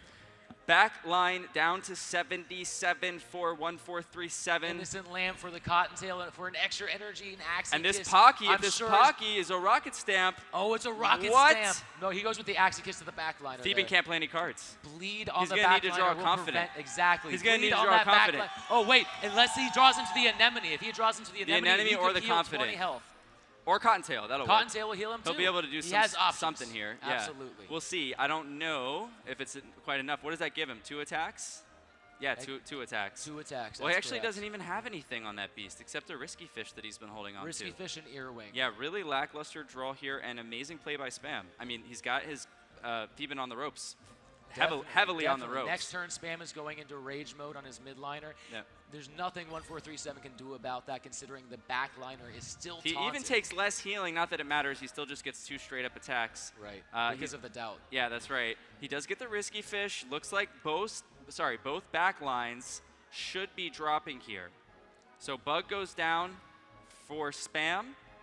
Beast goes down for Thief for 1437. 120 shield on the Now, backliner. I would much rather have a Beast going into Rage Mode in this spot, and there it is. Rage Mode, 2 cards, one's a Chubby. This is going to be huge. I believe he's just able to kill the frontliner with the Chubby, play Nyan, and this could be it. Axie gets to apply the death mark to the back, maximum value with the Chubby there, an extra 30 damage to the backliner there. This is game one. This is game one. I think he's got one energy away from taking the kill. That's right. So I guess we'll get to see one more turn. One more turn for 1437. Now, whether or not 1437 gets the cards that he needs. But look at this. He's got bleed on him. He can only play 2 cards. That's the bleed. The he bleed did just play Chubby. The bleed is there. The bleed is there. This is looking like. Ladies and gentlemen, we got Revenge Swords. We don't have any. He doesn't have any energy. Rather Cottontails or Nemos or anything like that. So I don't see how he possibly. Fallen Longsword will only deal 40 damage to that Pangolin. That's right. So and he says there it is. Suicidal mode and right there. 1 point up. Spam is up. One game. It's 1-0. And pretty much flawless execution there by Spam. Absolutely. Both players got great draws. Both players got Razor Blade on the Chubby and like basically their immediate rounds.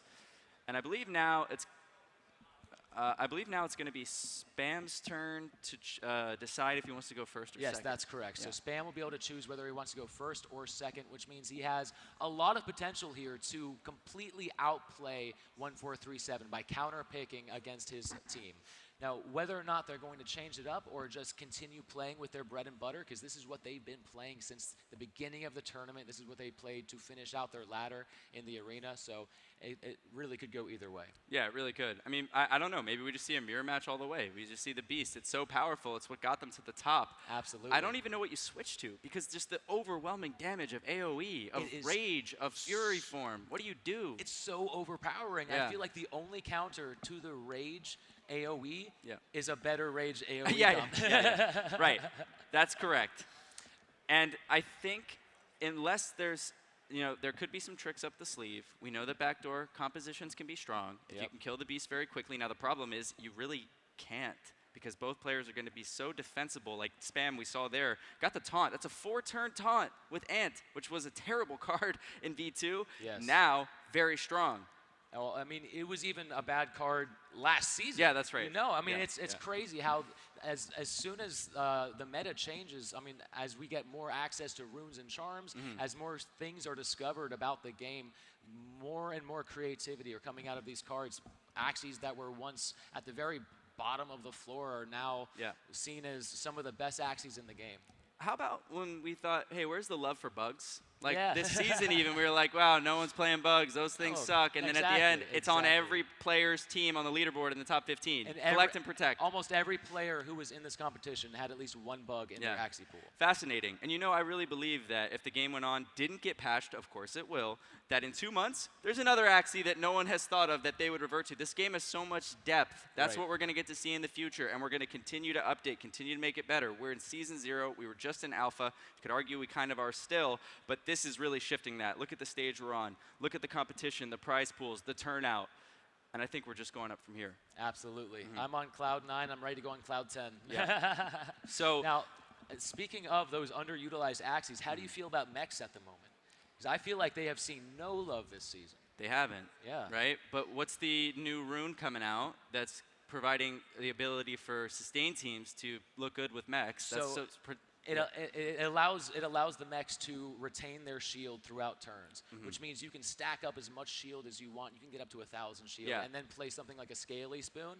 Boom. What is your opponent supposed to do? But we've seen those sustained comps go up against Spam and Rice, go up against 1437. It's not enough. It's been a blowout. It's not enough. It's not enough. You're not going to be able to get that shield rollover, and you're going to just get eliminated. All 3 Axies at once. Power of AoE, power of Fury. Absolutely. But you know what?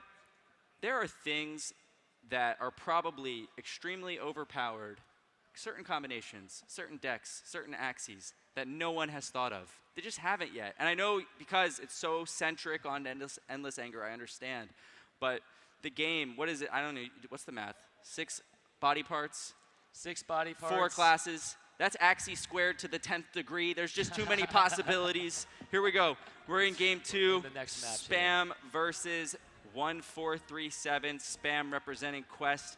1437 representing Meditate. Tri-Feather. Spam elects to go first here.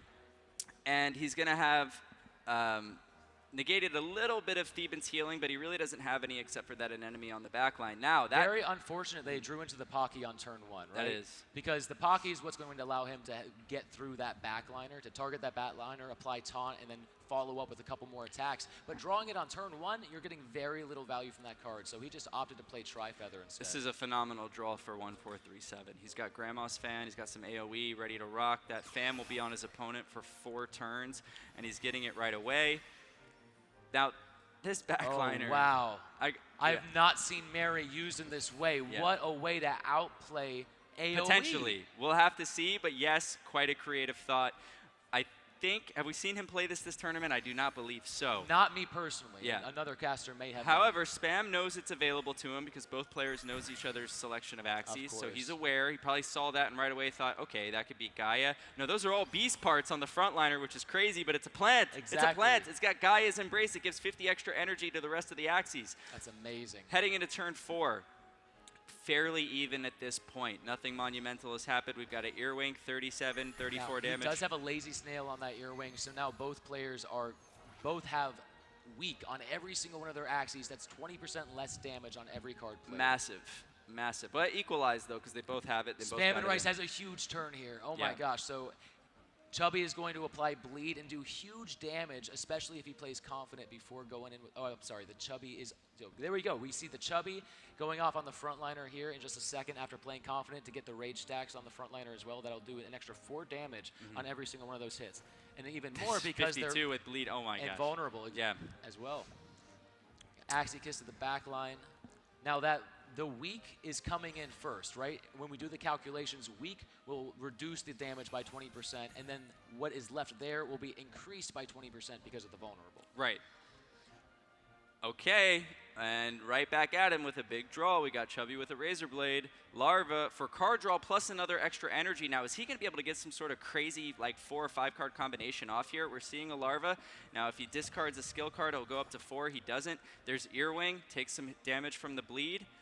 And he's got 2 remaining energy, so it's going to be most likely the Chubby plus Cottontail into, I would assume, the Axie Kiss. Axie Kiss to the back line, or to the midliner, I would assume. Yeah, that's right. Now, it's tough playing Larva. I feel like Larva is the one card on that Axie that just doesn't belong, especially in this comp, because the only other skill card he Ryan, has. How else are you going to find a plant with every card? Right. Every right. body You've gotta part make you gotta compromises. yeah, Absolutely. sacrifices. Absolutely. But you're right. I completely agree with you. We're in turn 7, round 4, and no energy gain. We're looking at a solid 3 energy turn. Axie Kiss again. And he plays Death Mark this time, so every card he plays after this will deal an additional 15 that's wicked. damage. With the Bleed on top of that. Now, they both have Axie Kiss, which is obviously very savvy. I think they're basically, the bright minds that they are, great minds think alike, they're kind of just trying the exact same approach. Exactly. Which is, hey, how can I stick with my standard comp, but add a little flair, add some Axie Kiss, add a Scarab here or there to more be able to focus fire, specifically the beast that's going into Rage mode.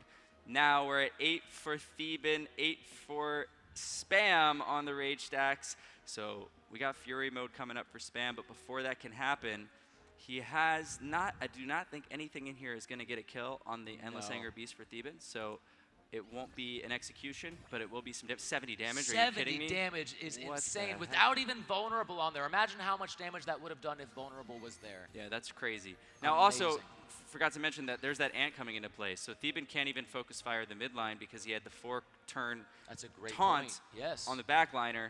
And Fury form with a nice number of beast cards. I don't think that Theban This is going to be huge. 49, and then I think that Chubby's a kill. I don't think Theban's going to get to go into Fury form, which is absolutely crippling. I don't know the exact math, but I believe. Oh, he's got weak on him. He's got weak on him. So That's right. There's a chance that the math might work out so that. But he's got vulnerable on him. He's got vulnerable on him. Know, So I don't know what's gonna happen. Oh, there 97. That's a there dead goes. backline beast. Absolutely. Spam gets the kill. Now these are 3 very weak Axies and like a sort of healthy bug, but then we got an Axie kiss for 105, and That's is huge. looking like it might be a 2-0 advantage here for Spam. I think so. I think so. Yeah, I mean, no matter what 1437 draws into, taking out the front line and the mid line, definitely doable. But that back line is still very healthy, and I don't think he has the damage output to deal with there's no shield really on this team other than Fishneck, which he doesn't have. So, I mean, even if he kills the front and the mid line here, I just don't really see how 1437 can flip it, you know? But it would take some crazy, terrible draw for Spam, like 2 shield cards, and I don't think that's possible even because he only has 1 on his team. So, you know, I think even if he drew into revenge cards, it will be enough to kill this bug. I think we're maybe just sort of buying some time here, or maybe already Theban's thinking about the next game. But well, let's think about this, see. right? So he has the Confused from the Cottontail he played. Does he have curse cards? That's it though, right? Confused from the Cottontail, He'll have Confused from the Cottontail. He'll have a Revenge Sword for 15 shield from the Confident. True. There are some cards he could draw. Right. It's going to be really important here for him to get just enough damage, essentially, and he has it. He splits. That is going to be enough, no doubt about it. That's it. Spam takes game 2. It's a 2-0 lead wow. for Spam and Rice. And I just got to say, as we head into game 3, players are deciding now, or they're just chit-chatting because they're friends, I guess. I'm not sure. However, I just want to say, like, how insane. Now, we have a lot of Axie left to be played potentially. But you know that Zelicer, right, he beat Spam twice in this tournament. And it's such a crazy thing to think that you've already met up twice in the same tournament. That's got to Beat affect this your player twice in the same tournament. Yeah. Then to meet him again on stage for the finals. Yeah. And to lose, I must be devastating. You would just think, as a natural human, Yeah. that would somehow affect Spam's confidence, right? Right, Like he lost absolutely. twice to this guy, and now he's come back. He's taken the first. He took that series convincingly against Zelicer. And now he's up against Theban. He's up 2-0. Extremely impressive. But you know what? Because I'm saying this for everyone just as a reminder that Theban took season 0, right? So in the final moments of it. So big shoes to fill, obviously, for both players here. But you were going to say? I was going to say, you know, you learn more from losing than you do from victory. That's true. So, I mean, Spam and Rice could have very well taken those losses, Yeah. rewatch those replays to learn exactly what he could have done wrong to then take the He victory. probably has a whiteboard in his hotel room and was in there going, like, what went wrong? What do I need to do? He has a whiteboard in his pocket, Yeah, I that's swear right. to God. That's right. That's He's right. Keeping track of everything. Yeah, so nothing's going to come easy here. I think we're going to see, well, this is a best of 5. So we're going to need to see 1437 make something happen. It could be a reverse sweep. It's Well, definitely that's possible. Of course, we've seen it. As a matter of fact, Seb, who won the Classic Championship, had to reverse sweep twice, I believe, to get there. So crazier things have happened, but Absolutely. yeah, I mean, we're just seeing a lot of bleeding from the Razor Blade. We're seeing a lot of actually, we're not seeing that many crits. Honestly, the games are too quick. These teams are too strong that we can't even get into Fury form. Absolutely. Things just die too fast. Things are too quick. Absolutely. Both players are going to take the maximum amount of time because this is so critical, so important that every decision, and you could argue that this stage that we're in right now, where they're deciding what they're going to play next, is you could argue it's more important than what you do in the game, at least right now, okay? Because you have to choose the best skill set. There's not as much wiggle room for bluffing or, really making some stone reads in the game because it's turn by turn, right? But here's where you make a read. Here's where you decide, this guy's not going to see this coming. I have to switch it up. Or he thinks I'm going to switch it up. I'm going to stick to what I'm doing. So this is where the mind games come in. This is where the mental chess is being played. Right. Yeah. Trying to figure out what your opponent might switch to. How can I outplay that? What Axie could I add into my team that's going to give me the upper hand? Correct. So if you missed that component from V2, just get ready for these tournaments because it's going to be there. Get ready for it. And it's such a different environment when you're playing in a tournament as opposed to playing in a ladder. That's right. Right? It's very, very different. All right, looks like we're heading into game 3 here. Everything on the line. Game 3, if Spam wins, he takes it home. If Theban wins, we go into a game 4. I'm hyped. I'm hyped too. Yeah. I'm hyped too. Yeah. Either way, this has been an amazing set so far. That's right. And we're getting right into it here. Okay. All right. 4-3-7 going first with 4 cards from the Collect and Protect. Innocent Lamb for the Cottontail, and he's going to be able to play Chubby and apply Bleed right off the bat. Another fantastic start with the Chubby. Looks like he has no Razor Blade on that Beast. Interesting. I think he might have missed the mark here quite heavily on Charms. Absolutely. Yeah. It looks like if and he... we saw this earlier with who? Was it you, I think? It was you, absolutely, yeah. Yeah. A mental slip. Definitely not nothing he can't, overcome. It's not like he forgot Endless Anger or something like that, or Collect and Protect. That would be really terrible if that happened. It does look like he forgot his HP, though, and he forgot his Razor Blade. So... definitely unfortunate for 1-4-3-7. No doubt. Rice is probably going to have the advantage in this round. It might take a lot for 1-4-3-7 to compensate for the lack of bleed on that Chubby. I feel like if he had known that it wasn't there, he probably would have picked different cards to play. Probably, yeah. We got an Ant on the back line. There's that taunt coming into play again. 4 turns straight that we're going to see direct the damage toward the bug. Now this is going to be... Interesting. So he throws the AoE bug card out there to apply a weak on every single one of the Axies. Then he actually opts to play some shield on his backliner. Because these comps are so AoE focused, if he puts a shield on his backliner, he's effectively protecting that from all incoming damage. And you can see the Chubby comes through and doesn't even break the shield on the backline. Yeah, pretty healthy round for that backline Beast. He's up to 290 HP. All things considered, fairly even. And... honestly, aside from the Razor Blade, the HP, this is an AoE versus AoE team, right? So it's not like he needs that huge brick wall up front from the Pango Beast for survivability. Obviously, it would have been nice. Of course. But it's not like this is an end-all be-all for him. And we're at 6 rage stacks for each player. Got another Confident here. You can use to cure either the bleed or the vulnerable. Looks like the vulnerable comes off of the back line there. 8 rage stacks now doing huge damage with those AoE cards. Gyaro, he's able to play Caterpillar and Risky Fish with the Cottontail there, so play full card value. Full clip. Absolutely. Now again, the bug isn't really the threat. The Beast at the midline is the threat. So that thing goes down to 5 HP. He doesn't get the kill. As a matter of fact, the fact that it lived is probably maybe better for splitting cards. He splits card draw, and next turn it's a guaranteed death because of how much AoE he has. So we have another Chubby. We have a Rage mode incoming for sure, for Fury form incoming rather. Absolutely. That's going to be insane damage with that Chubby. I don't think he plays Confident on the midliner here. I think he probably plays Confident on the front to get a little bit of extra damage from his Chubby. You see he has only 1 attack card from his midline Beast. So going in, I guess he does it. He opts to do it, maybe just for the 55, I guess of the energy with gain. the weak on him, it's not that impressive of an attack. Again, they're both pretty equal, all things considered. 50, I mean that adds up. Thebans Axies are looking pretty rough here.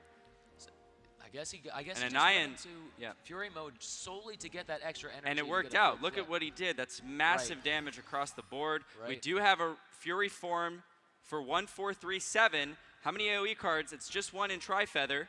The one Tri-Feather is all he needs to take out the backliner there. He's probably going to take out the frontliner here as well, leaving him with just the Endless Anger Beast. This is going to be a really close game. There's the Tri-Feather. It's going to be big damage across everyone. 35. Obviously has the weak, so not insane damage, but... He decides to leave the frontliner alive, splitting the card draw and applying Death Mark to the back. Not a good-looking draw for Spam here. 2 swords and a Nyan. And he doesn't get the kill on the Pango Beast up front. Because of the weak. He's got 50 shield as well, so there's going to be virtually no damage on that bug. But does 1-4-3-7 have the damage incoming to actually finish off these last 2 Axies? Spam elects to just... he leaves the Beast alive. Because if he draws into the Beast cards and he can't play him, he draws 1. Okay, but for those who don't know, that was a brilliant play by Spam. If he drew 5 Beast cards on that frontline Beast, the game would be over because he would have no options. So massive attempt at a critical play there, and this is going to go to a 4th game. It's going to a 4th game. Series not over. Look at that. Here we go. We're going to keep on moving forward into game 4. Let's go. I can't believe he won that. He didn't have Razor Blade. He had no HP charms. What the heck? Well, what a turnout. You know, it's heartbreaking, you know, when you realize you've made a mistake. Yeah. But to keep your head down and to stick with it till the bitter end. Yeah. That was a great match. Absolutely. Yeah. I mean, look, Theban, I'm honored that we're partners in this whole thing, this whole Axie thing. It's just been a privilege to work with him. His mindset is incredible, and we saw it there. So definitely a lot of resilience from both of these guys. As I said, Spam, amazing players. Absolutely insane. I'll be honest. I thought Zelizer was going to win. Just because he beat him twice. It's just a natural thing to think. Exactly. I was like, he's probably going to win. You know? It's just statistics, absolutely. Not the kid. He swept him. That's crazy. He swept him, right? Unbelievable. Yeah. Unbelievable. Now, do you think they make any changes here, or do you think they're going to continue going with it? I know that backline beast of Theban's looks ugly because it's got that one in enemy, and you're kind of like, what the heck is this Axie? I streamed one of Theban's matches earlier today, right? And that anemone saved his life. He was bleeding with 10 HP, and he needed to play 2 cards. He happened to draw into the anemone. Boom, there it was. Well, he survived and made it through. Listen, for all the 15 players that were in the top 15, right? And this kind of shows you that we are early because it was literally the exact same, similar composition with almost the exact same runes and charms. Right. Theban was telling me toward the end of the season, because Spam hit #1 with 2 beasts and a Gaia plant. Remember that? Before it was the AoE? It was just standard, like Endless Anger. He got like one of the first ones with Endless Anger. And Theban said, I'm going to get Endless Anger, and I'm going to get AoE, because probably not supposed to be this way, but the rage stacks do extra damage with the AoE cards. That's what everyone's out here seeing, is this insane damage from AoE, right? Overpowering everyone. And so he showed up, and I didn't even realize what he had done or what he had bought, and I'm Q against him in Arena. I see the ugliest looking Axie I've ever seen, which is that back. Now he's cute. He's kind of charming, right? Absolutely. It's that backline beast with 1 in enemy. Now this is He's wearing a little hat. He's wearing a hat. This is a non-standard Axie that you're seeing from Theban on the backline. It's probably the only one that exists. I actually don't know for sure, but you haven't seen another one in Arena, and that says a lot. Absolutely not. No, I mean, everybody has to find their own, like, sort of unique way to build this comp. Because these Axies are not widely bred. You can't just go to the market and find an exact copy of 1437's build. You can't find an exact copy of Spam and Rice's build. You've got to make compromises until we get to that point where it is fully bred. But at that point, who knows what the meta will be like? Yeah. That rage AoE might not even be what's hot anymore. It might not be. I think Endless Anger is always going to be pretty sick, though. Definitely. Crits. Rage will always be sick. But, yeah. I mean, I think at a certain point between like season 1 and season 2, we could see entirely new runes and charms. Endless Anger might not even be a factor. I would put money on it. I would put money on it that we're going to get a hefty balance change, because why? Well, you're not supposed to have 15 players at the top running the same comp, right? We know this, but we're cutting slack. It's season 0, right? Here we go. We're in game 4 here. Spam and Rice is up with 1 point. So 2 points for Spam, 1 point for 1437. Now, 2 AoE cards drawn for 1437. I don't think that's ideal, because you'd rather get your grandma's fan on the opponent first. Turn 1 with the weak is pretty valuable, that's good. though, right? That's good. That's really good, actually. You're right. He's reducing the damage by 20% from the very start. Now, wait a second. Both those confidence have tape on them? So one has tape, the other one he pulled from Innocent Lamb. Innocent Lamb will copy the charm as well, but it won't show the symbol up there. Gotcha. We got our first Razor Blade of the day there on this particular game, and we've got bleed across all 3 of 1437's Axies. Now, with those confidence, he's going to be able to clear. This is really important. Very interesting play with the Cactus on the frontliner, applying taunt to the frontliner just to make sure that he can't target with an Axie Kiss or a Scarab to the backline. Now, guys usually see taunt at the mid or the backliner to taunt juggle, which is just buy more time for your front line. He's doing the reverse. He put Cactus on the front to protect the backliner, because we know that Spam's MO here and Theban's MO as well is to kill the Rage Beast, and both are doing everything that they can to make that impossible, or less likely rather. And so we're in turn 4, 2 energy for Theban. He spends 1 with Caterpillars, putting a fear on the backliner, which is going to bring a Confuse card into Spam's deck if he plays attack on that bug. and I'm sure he would like to if he gets something valuable, If he gets like that an earwing. absolutely. Yeah. He doesn't draw into the earwing this time. He look at does this. get a bookworm. I believe the bookworm probably has Trickster on it, so he could search out for that earwing and draw into it if he wanted to. There's a lot of good-looking cards right there. Oh, no Trickster. So he put the earwing on the top of his deck. He'll have it in the following turn. Another Chubby, another Bleed, another Confident for Theban. So he's got those lying around for him to help.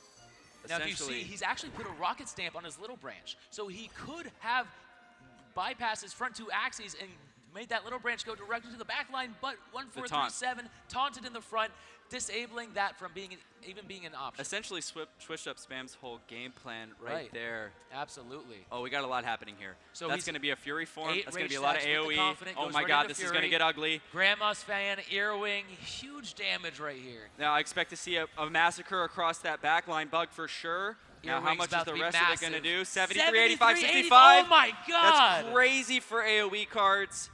And he has a Garo for the frontliner, down to 56 HP, 50 on the back, 146 for the midliner.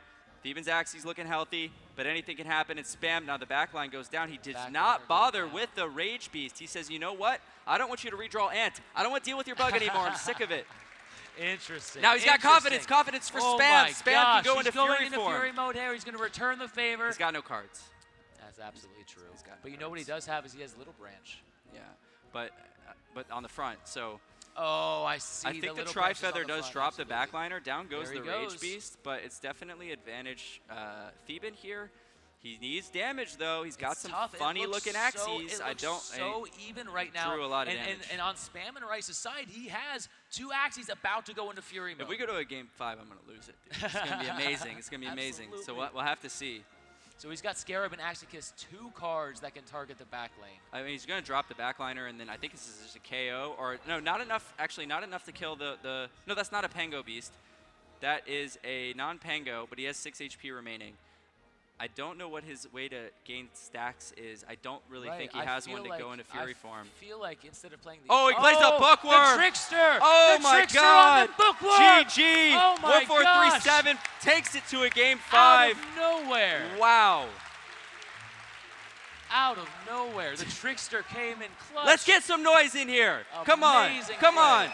Could you ask for a better first AxieCon? This is amazing. Game 7, Game 5. We are going to the best very in the world. last game with two of the best players in Axie Infinity Origin right now. I wouldn't want to be to Game 5. Literally anywhere else. So if I am not mistaken, 1437 has advantage. So in Game 5, he will be able to choose turn order. Right. So that's right. I think he was the top #1 seed here, right? So he will get to decide if he's going first or if he's going second. Now, so 1437 does technically have advantage here, but as we saw from the first couple of rounds, where 1437 also had advantage on Game 1, Spam and Rice still took the victory. He smoked him. Exactly. Yeah, that's so right. it's anybody's game right now.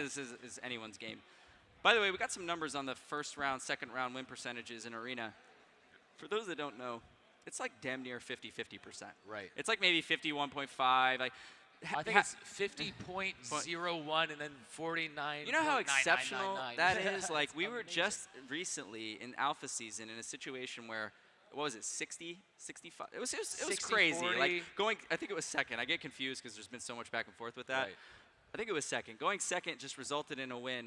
Or no, going first, rather. Whatever. It was messed up. Whichever one it was. It was messed up. It was and now, like, to have hats off to who do we have out here? Philip. Hats off to the whole Sky Mavis team for turning it around. Look how fast we're progressing. I mean, this is crazy how quickly Origin has gone from, I don't know, you know what I mean? Like when we started to like, holy crap, everyone wants to play. Game. Yeah. Absolutely. Yeah. Round of applause to the Sky Mavis team. Yeah, let's go.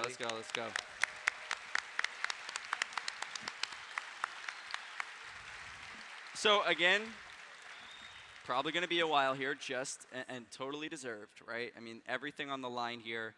The first ever Axie Origins champion is going to be crowned in, I don't know, less than 15 minutes or so. Absolutely. I'm so excited. I cannot wait for this match to pop up on screen. Oh my gosh. Oh my God, what a way to cap off.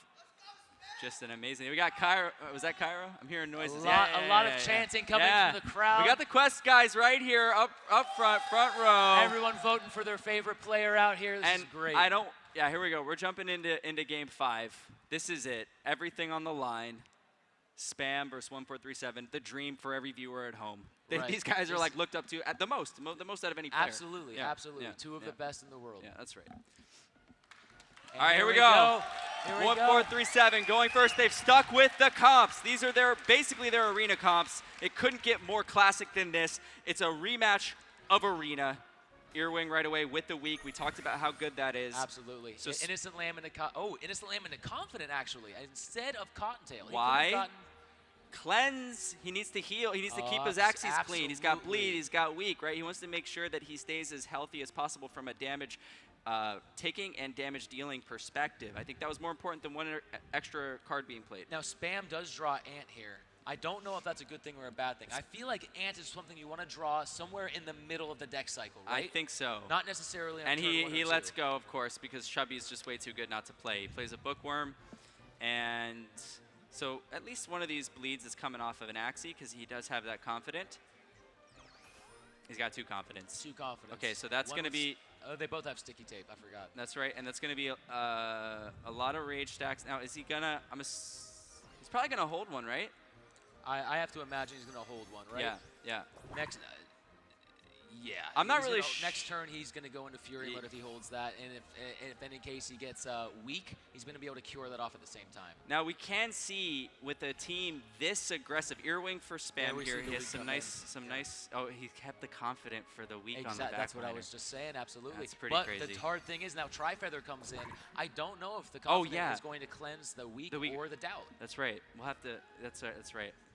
Okay, well, nonetheless, he's going to go into Fury form here if he desires. He's got so many cards. What is that, 8 cards in his hand right now? That is crazy. But, Collect and Protect and the retained cards coming in. What does he have on the back line, though? I can't, nothing really. Oh, the Earwing, and the Earwing. Garrow. Oh, boy. Earwing and Garrow, No, he's got a lot of damage here. He had to start off with the Confident.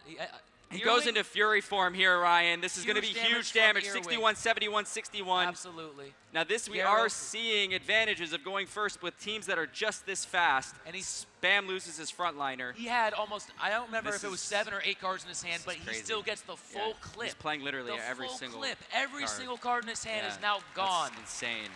And Spam now with 90 HP, bleed, and Cute Bunny, not Cute Bunny, but Fear on his midliner. Can he turn this around? If he survives one more turn, he goes into Fury form. If he doesn't, then we have a champion of the world. It's hard to say because the Chubby did so much damage there. That was huge. Spam doing serious work across the board. Now Theben is slightly on the back foot here with 99 HP, up to 109. There's the enemy. No Fury, hilarious. No Fury mode, no energy gains to help him out here. The Axie Kiss proc is active too, so that's going to be coming in. He's going to probably drop that on the bug, and it'll be an extra 15 damage for each card that gets played. I do not think he is a lethal here. I do not think he's at that point yet. But he has close to it, so we'll just have to see how it goes. I think I expect to see probably an Axie Kiss, Grandma's Fangaro? It seems right. He might even do Fishknack just for like extra security because like the game is in his favor. Although he does have the 50 shield from Collect and Protect there as well. Down goes the Rage Beast. We're not going to see Fury form from Spam. It's just his bug on the back line there. He didn't play Axie Kiss or Grandma's Fan. So there's an Axie Kiss. There now, it goes. I don't know why didn't he play that first? I'm not quite sure. Might have been an oversight. It might have been.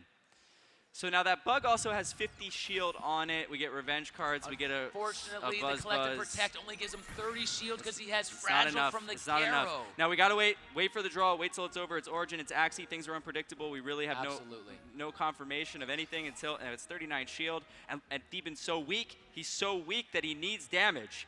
He needs damage, and he has it. And I think we have a champion. We have a champion of the world, Axie Origins, first champion, 1437. Game. Oh my gosh. That's it. Wow.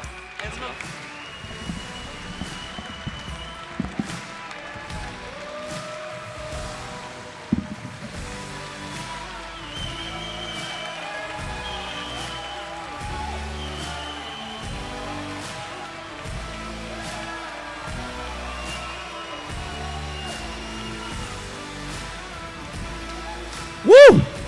This guy. How are you? Oh, I don't even know what the fuck just happened. Woo! A reverse all kill, first world champion, Origin BYD, Season 0 champion, all at the same time. Is there a word to describe how this feels right now? Oh man, I don't even know if I'm on this planet right now. I'm sorry, guys. So, yeah, I'm just so fucking happy, man. I don't know what else to say. Well, how about this? I got a ring for you. The very first Axie ring to commemorate the World Championship.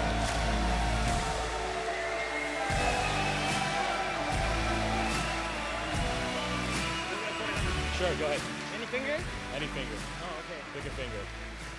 So, Theban, I got to pick your brain just a little bit, man. Where are we going from here? This is the starting point. This is AxieCon 1. How are we feeling about the future right now? Oh man, I am. This is so exciting. Like, I come from Dota, and it's a very competitive environment over there. But playing in this tournament, I realized like how strong all the players here are. This was not an easy road at all for me, especially this grand finals. Like, I thought I was gonna get swept, so I tried something different, something new that I wasn't really planning for, and I'm just happy that it worked out in the end. For future AxieCons, I am so hyped and excited to participate in more of these, and I think all the players here who participated also feel the same way, and I hope all the viewers also felt the same way. Absolutely, man. Thank you so much for being here. It was a privilege to watch these games. Any shout outs, any final words for us, and then we're going to bring Spam up here. Yeah, I mean, first of all, I want to give a big shout out to my family. They have been so supportive. I miss my wife and my daughter. They couldn't make it here because of visa problems. I want to give a big shout out to my team at Meditate. They've been so supportive of me, and they just shower me with love every day, in and out. So, and without them, I could not have made this happen. So yeah, I mean, and huge shout out to Sky Mavis, Axie Infinity. You know, without this game, I don't think anyone here would be here, pretty much. So. All right, Theban, congratulations again. Thank you so much, man. We're really proud of you, dude. Well done.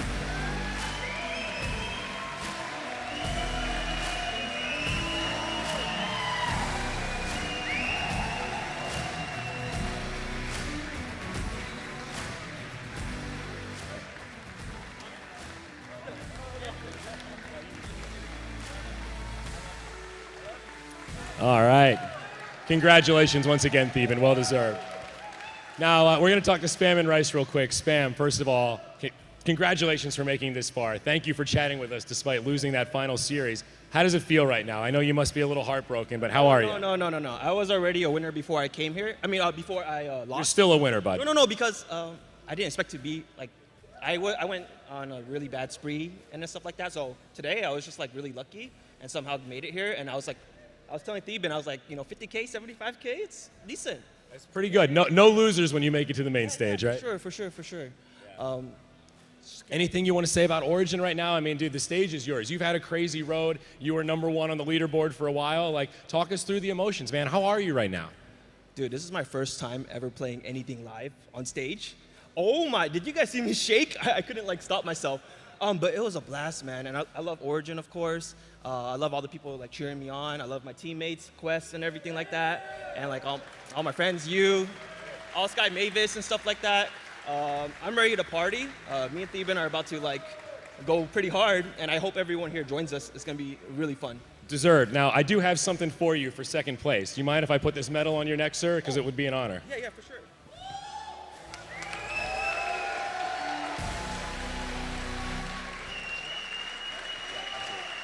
I also want to shout out my friends at MT8. I've been close to them for the longest time. Theban, Elijah, Ryan, I became really close with. The Japanese crew, everyone that came out. What an amazing team, too. And if I were going to lose to anyone, I'm glad I lost to some really, really good people. Absolutely. Spam, thank you so much. Great sportsmanship. You're a great role model. Congratulations.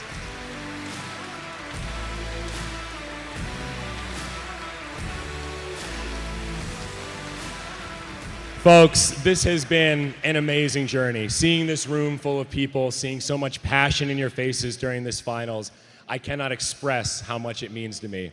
I've been working at Sky Mavis for 18 months as the alone esports employee, I've got a team with me now who did incredible work to make this happen. Shout out to Stuart, Yasi, Bill, Community Gaming, their entire staff, our incredible production crew, our incredible events crew, Amplified Events, everyone that made this possible, and of course everyone that is here in the crowd right now. This event would not be possible without you.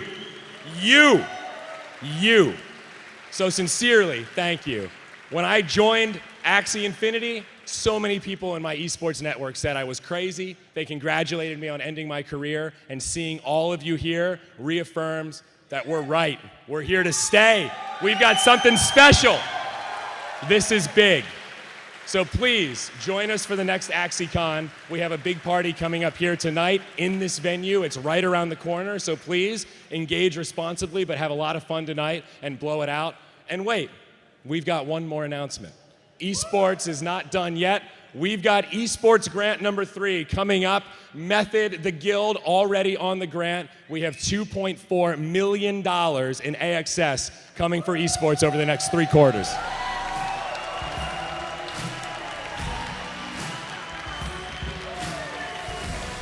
And with that, we bid you adieu. Thank you so much, Barcelona.